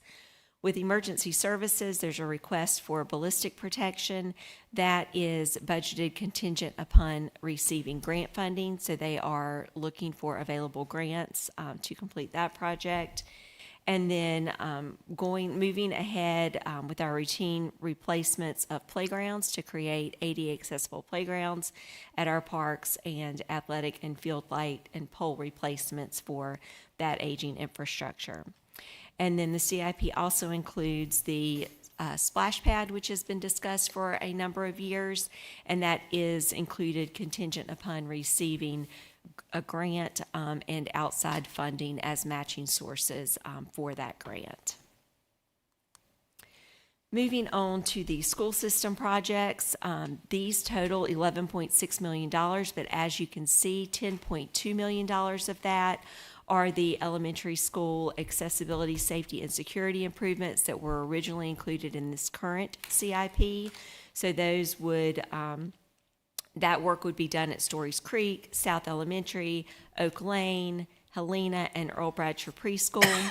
And then along with that, we do have to budget contingency from general fund, and that's $536,000. So that's a significant amount of the general fund CIP being set aside as contingency for those projects. The water source heat pumps at Helena Elementary and Stories Creek are funded at $412,000. Jace and controllers at various schools for $200,000, and HVAC for Southern Middle School band room and Person High School are at $220,000. So total CIP projects for the schools are $11.6 million. And then for Piedmont Community College, the recommended funding for their projects is $757,000. So that is all coming from the general fund: IT systems, HVAC, water pipe installation, door locking, security upgrades, and library commons elevator modernization. So although you're seeing a figure that is actually higher than what was requested in that year one period, again, I note that the majority of that is for funding through debt service for those school projects. Projects that were requested but not included in the recommendation total $6.9 million. So there are significant needs that have been identified for capital, again, for county government as well as our partners. The roof on the senior center will need to be replaced soon. We have determined that we can defer that for a year. That project will total $784,000 based on the current estimate. Window replacements at South Elementary have been identified as a need.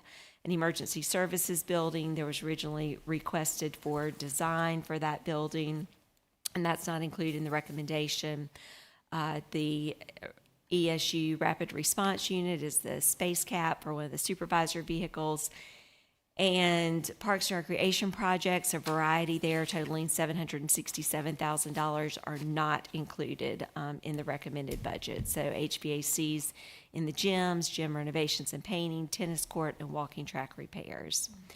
And then with Person County Schools, various projects they had identified as a need in the upcoming year.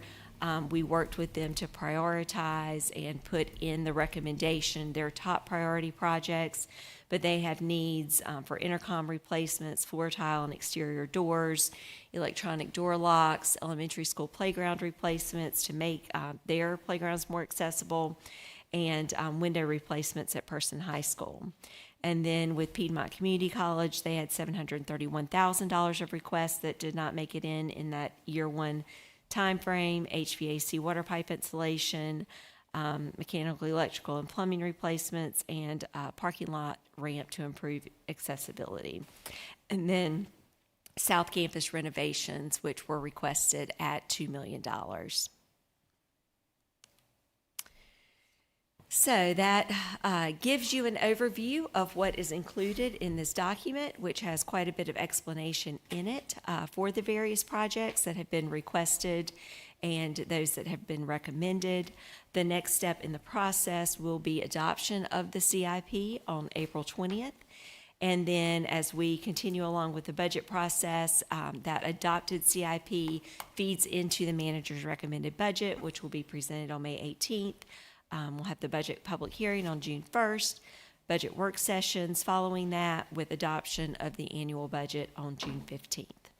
So I'll be glad to answer any questions that y'all have and receive feedback from you on what has been recommended in the upcoming CIP. All right. So we're not going to see the budget numbers for the first time until May 18th? The recommended budget will be presented on May 18th, so that's when everything comes together. So we will continue to have some discussions as time allows in terms of budget updates at your commissioner meetings. You as a board, as commissioners, I will have one-on-one meetings with you leading up to May 18th. So I will review everything with you before that recommendation is presented publicly. I'll review the numbers with you on an individual basis during those meetings.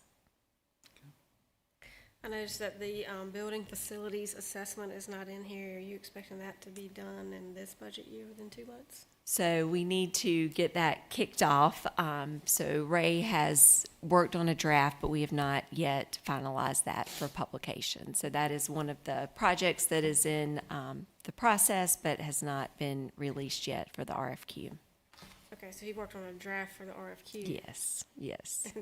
Okay, so you just have to spend the money or carry it forward?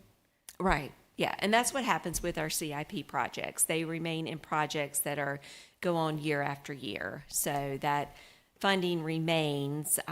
It's not like our general operating budget, where at the end of the year, anything that is unspent or carried forward rolls into fund balance. With these capital improvement projects, those are multi-year projects, and so they remain until they are closed out by action of the board. So what is the funding request from Person County Schools that you're expecting? For their operating budget, or for, Capital budget. Okay, so the capital budget, we can go back some slides, and for Person County Schools, these are the projects that have been recommended in the CIP. And so I did not mention this earlier, but the capital improvement plan is focused on projects that are $50,000 or more. Those are major capital projects that are included in the CIP. So these are the projects for the school system that have been recommended. And again, it's everything associated with the LOBS issuance. And then the water source heat pumps at 2 elementary schools, Jason controllers at various schools, which they'll spread that out over a couple of years, with $200,000 in the first year, and then they will tackle more of those in the second year. HVAC at 2 locations. So if you go back to this slide, there are many projects totaling $1.2 million that they actually requested in year 1 that we had conversations with them to prioritize the ones that are on the recommended slide and move these out in the plan into year 2 or even possibly year 3 to kind of spread things out over our planning horizon. So these were projects that they have said they could delay for a year or 2, although they are current needs. There will be other capital projects budgeted that are below that $50,000 threshold. They make that as a separate request that comes through in the full operating budget for next year. So they make a technology request, they make capital request for smaller projects. They'll identify projects they can accomplish with lottery funding. And then, of course, we'll have their operating request as well for the overall budget. All right. Thank you, County Manager. And please study the CIP, and we will ask further, having a discussion and with additional questions at our next regular meeting. But thank you for, we have officially received the CIP report. Thank you. All right, You're welcome. item number 9C, North Carolina General Assembly, Property Tax Reform, County Manager. Okay. So just as an introduction to this item, you have all received communication from the North Carolina Association of County Commissioners around the discussion that is taking place at the state level related to property tax reform. So I've included a little bit of background information in your agenda abstract. I would also like to play a video. It's less than 2 minutes, so it'll be very quick, from Kevin Leonard, who's the Executive Director of the NCACC. Hi, Commissioners. A quick update on the property tax debate. The House Select Committee met again last week, and they're considering a constitutional amendment to limit county property taxes, along with some additional proposals about nonprofit hospitals and affordable housing. No votes yet, but we do expect action in mid-April. The key issue for counties, it's definitely the constitutional amendment. It's intentionally vague, and if voters approve it, well, lawmakers, they would return to Raleigh later to decide what it actually means in practice. The committee, they had a lot of discussion focusing on helping seniors and those who live on a fixed income. And that's a real concern. It's one that I know that commissioners and state leaders alike, they all want to address. But levy limits in the Constitution, it doesn't solve that problem. In fact, we believe that it could actually make it worse. We should be focusing on targeted relief for those who need it, not broad limits or caps in the Constitution that would weaken a county's ability to provide relief, meet state mandates, and effectively plan for the future. County leaders, they want to focus on real solutions that work for real people. And you know, there seems to be a bigger issue going on here. But I'm going to cover that in my next video. Until then, Commissioners, thank you for your leadership. Thank you for your public service. And thanks for listening.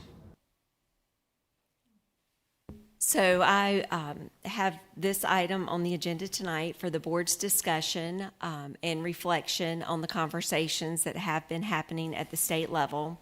There is a draft resolution that is included for your consideration if you would like to pass a resolution to then convey that message to our delegation at the state level as far as the board's stance on those discussions and what specifically is being considered in terms of the constitutional amendment or the general discussion around making those decisions at the state level that do affect the commissioner's ability to be able to set the local tax rate.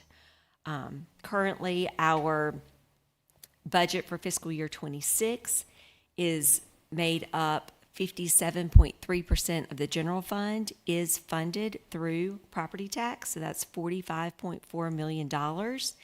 And the majority of that goes to public safety, human services, and education. So you did have some of those pie charts included to show the distribution for both revenues and expenditures within the general fund. And again, this constitutional amendment would read, sorry, I don't have the specific language pulled up, but it would place limits on the property tax increases by, actually, the ballot question would read, as stated in the video, it is vague, constitutional amendment requiring limits on property tax increases by local government. So that's what is currently being proposed that would go on a ballot for voters to consider on November 3rd. And there's the resolution, there's some background information in terms of flyer created by the NCACC to go into a little more detail about property tax. And I'll be glad to answer any questions that you may have that I may be able to answer, and just wanted to offer this opportunity for the board to have this discussion and decide if you would like to pass this draft resolution or something similar to express your viewpoints.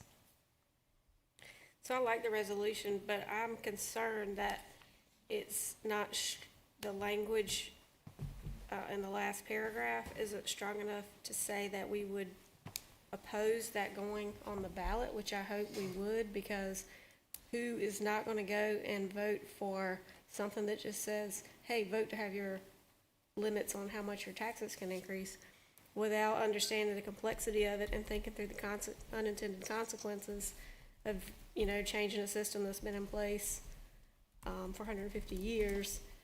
And that would put more pressure, whatever they did, if there was a cap, it would put more pressure on boards to make incremental increases every time, not knowing what the limitations would be in the next budget year. And we should have, as it says in there, local control of that, where we're closest to the people and we face the consequences as elected officials if we don't make the right choice of not being elected again. But it shouldn't, I mean, that is too vague, and then they come back and fill in the blanks later, and I think that should be a little more strongly stated that we would not want to see that. That's my opinion. All right, can the attorney, you're talking about the last paragraph? Yeah, just to add a clause to. Okay, Yep. to make it stronger. And the, and so the county attorney can draft something stronger, send it out to the board. Certainly. And if we're, I'll call each and one of you if you're in agreement, and agreement in principle, and have it signed and sent, but just giving me the authorization to sign the resolution, if agreed on by the board. So, Mr. Chairman, if you want to take that approach, NCACC is actually having a meeting with commissioners later this month, and the manager has shared our draft with Kevin. But if we can take that approach, we can see what draft they come up with and see if we like that better.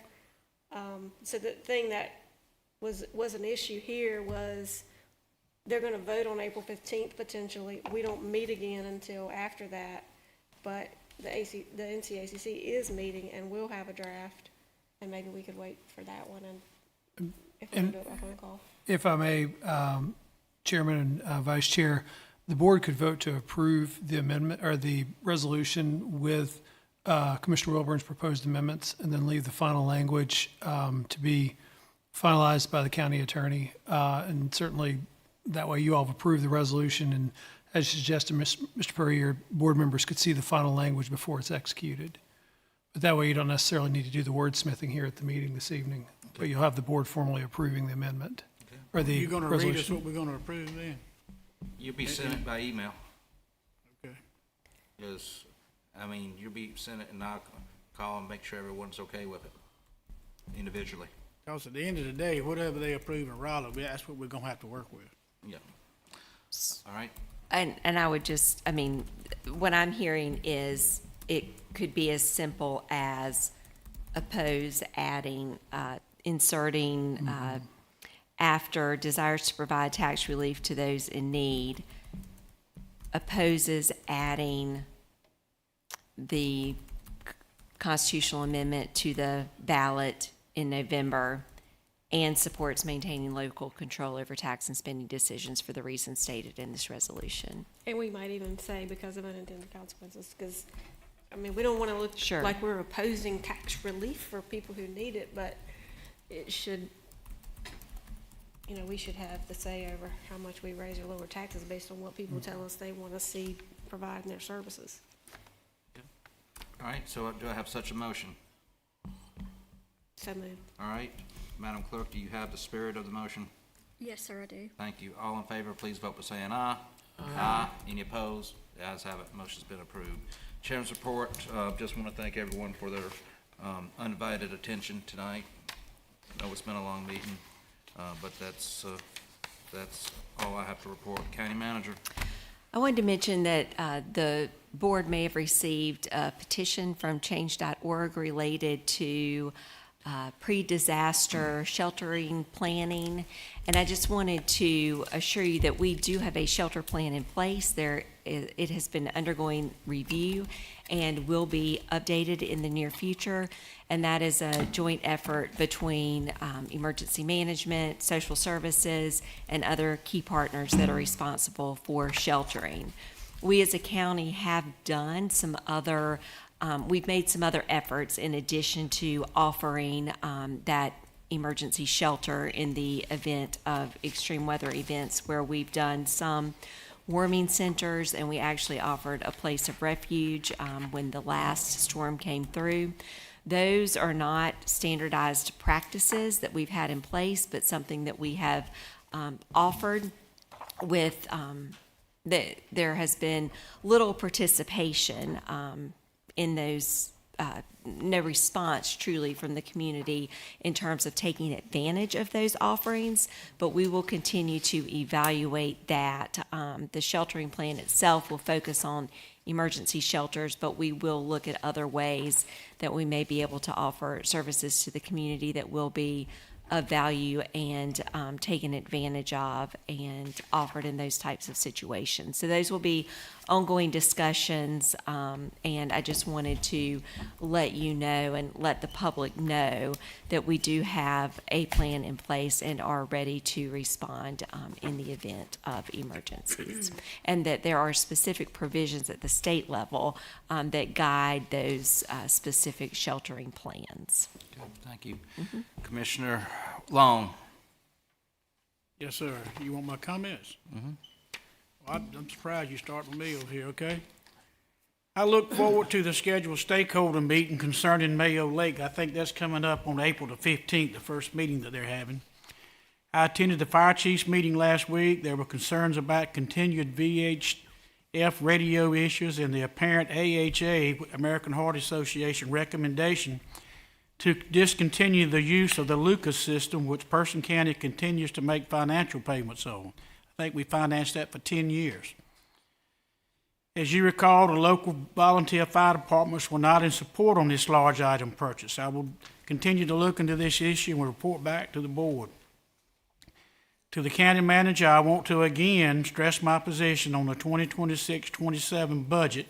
Reduce spending by 20%, reduce the tax rate, industrial park funding to purchase land, the veteran services DSS spaces be allocated for them.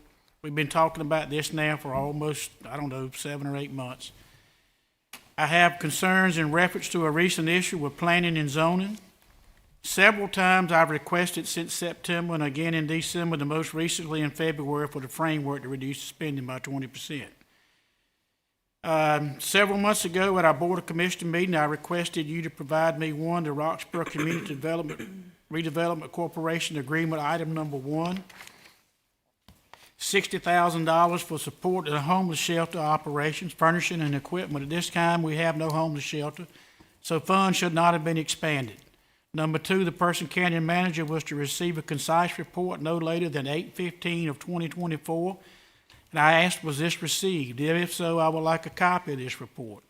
In the 8/15/25 report also, was this received? And if so, I would like a copy. Number 4, to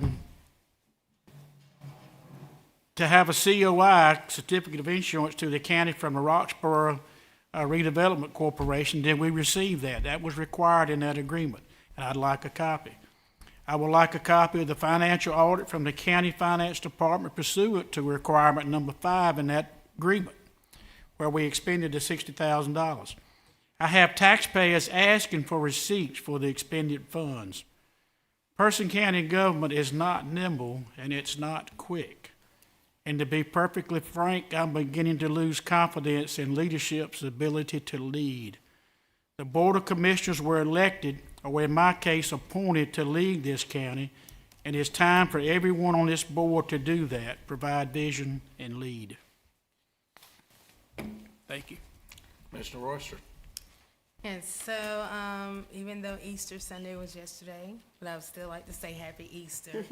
And I am of the Christian faith, so just hoping that everyone spent time with their families and understood the true meaning of the holiday on yesterday.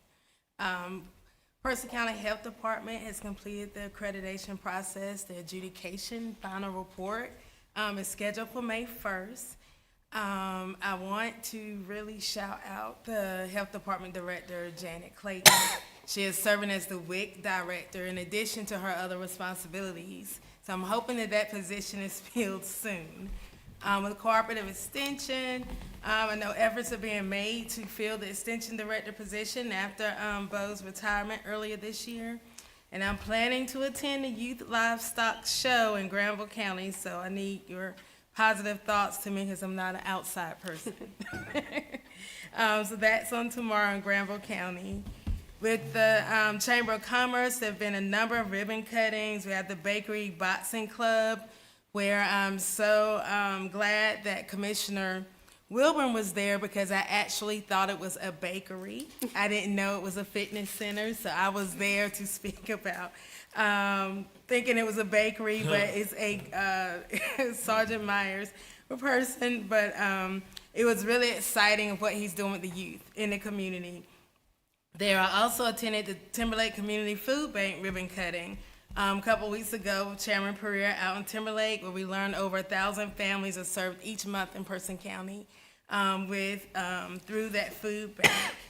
Also, I want to extend an invitation to everyone to support Person County Special Olympics on April 17th. It starts at 9:30, and I will be announcing the opening ceremony, so I would love to see everyone there supporting that population, our neighbors and friends here in Person County. And also, April is Child Abuse Awareness Month. I know we gave a recognition to guardian ad litems today, but I want us also to remember that this is the month that we think about child abuse prevention. I attended the Good Morning Coffee Hour with Crossroads, the Children's Advocacy Center here in Person County, and also their pinwheel planting ceremony to acknowledge the work that's being done in this county. And it's unfortunate that our county had to experience the things that they did concerning child abuse and neglect, but at the same time, there are some good social workers out there. There are some good family members who are stepping up to make sure children are safe. So let's remember all that are involved in making sure the children in Person County are safe this month. And lastly, since Commissioner Long brought up his thoughts about CIP and budget, I'm going to bring up the splash pad. I would like for a correction to be made because aquatic recreation in this county has been requested since the 1970s, and this is 2026.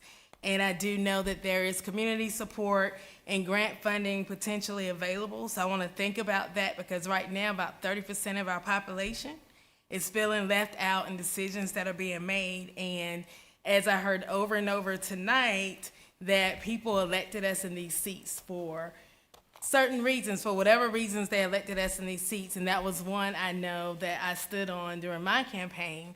And and people were holding me accountable for keeping my word, and continuing, to try to get those facilities here in Person County. So I wanted to put my little bug in as well for the CIP. That's all I have. Thank you. Commissioner Thomas. Just want to go back and thank everyone for coming out tonight. We had a room full. I would say it was about half and half. Everyone was respectful of each other. It means a lot when you have this many people come together and not everyone has the same idea, or they have a different idea than the other one, but everybody was respectful tonight. We have had times where that's not been the case, but tonight was not that night. So thank you everyone for coming out and for showing respect. Vice Chair Wilburn. Thank you. We've had several meetings of the Transportation Advisory Committee. We've formed a subcommittee that is going to be an advocacy group for transportation projects in Person County, well, in the whole COG region, because we feel a little disadvantaged by having to compete the way the scoring is done, being in a district with Durham and Wake counties. So we've even had, it confirmed that our district is different from the others in that regard. So we are meeting more frequently to determine our priorities, a scoring structure to be presented, and how we might advocate more for our rural region. The EDC held our meeting, kudos given to Brian and Bree for continuing to work on things and keep that department going, and all of our volunteer board for being engaged and involved and having great discussions. I participated in a visit to the Raleigh Regional Airport at Person County about a representative from Senator Tillis's office, along with the county manager and some others. I took a tour of the Duke Energy Roxborough plant with Senator Budd and some of his folks, and Kendall Bowman, the Duke president, was there, and Kelvin Henderson, who's the chief generation officer, both from Charlotte. We had a good-sized group, and that was very memorable and exciting for me. I attended Dr. Lee's installation, which was a great ceremony, and our chair was a speaker there. And one other thing I wanted to address is I saw an email and in the county employee newsletter about space heaters, and the email referenced cold-natured people. So I don't know how you decide what's normal and who's cold-natured versus what's normal and who's hot-natured, but I think that's going to be a big deal. Looking at Tracy, who's on that hall up there, everybody knows there's a hot side and a cold side. And she has an employee who's on that end, who's in the coldest office in this building, in my opinion. And I was in the second coldest when I was up there. The sun rises over there and makes that side hot. The other side's cold. And so the suggestion was bring blankets and gloves without fingers to stay warm. And I can tell you I did that when I was up there. I wore January clothes in July, and I still had my fingers so cold that my typing was impeded, which is a large part of what my job was.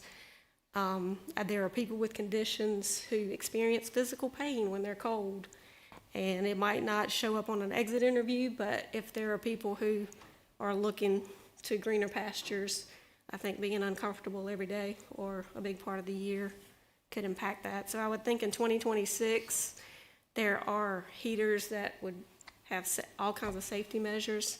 If it's got to do with the wiring, that should probably be fixed anyway. But I would hope that another solution could be found, because I think that would be a big deal. This was a trial to see if it improved. So we are taking feedback and deciding what approach to take with it. Thank you. At this time, do I have a motion to go into closed session number 1 per General Statute 143-318.11A5 to establish or to instruct the public body, staff, or negotiating agents concerning the position to be taken by or on behalf of the public body in negotiating the price and other material terms of a contract or proposed contract for the acquisition of real property by the terms of a contract or proposed contract for the acquisition of purchase, option, exchange, or lease, the amount of compensation of material terms of an employment contract or a proposed employment contract with the following individuals permitted to attend: County Manager Catherine Cathy, Clerk to the Board Michelle Solomon, and County Attorney T.C. Morphus Jr. So moved. All in favor, please vote by saying aye. Aye. Any opposed? The ayes have it. We're now in closed session.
Facebook posts. So what? It's like one of your Facebook posts. Why do you say that? We don't understand it.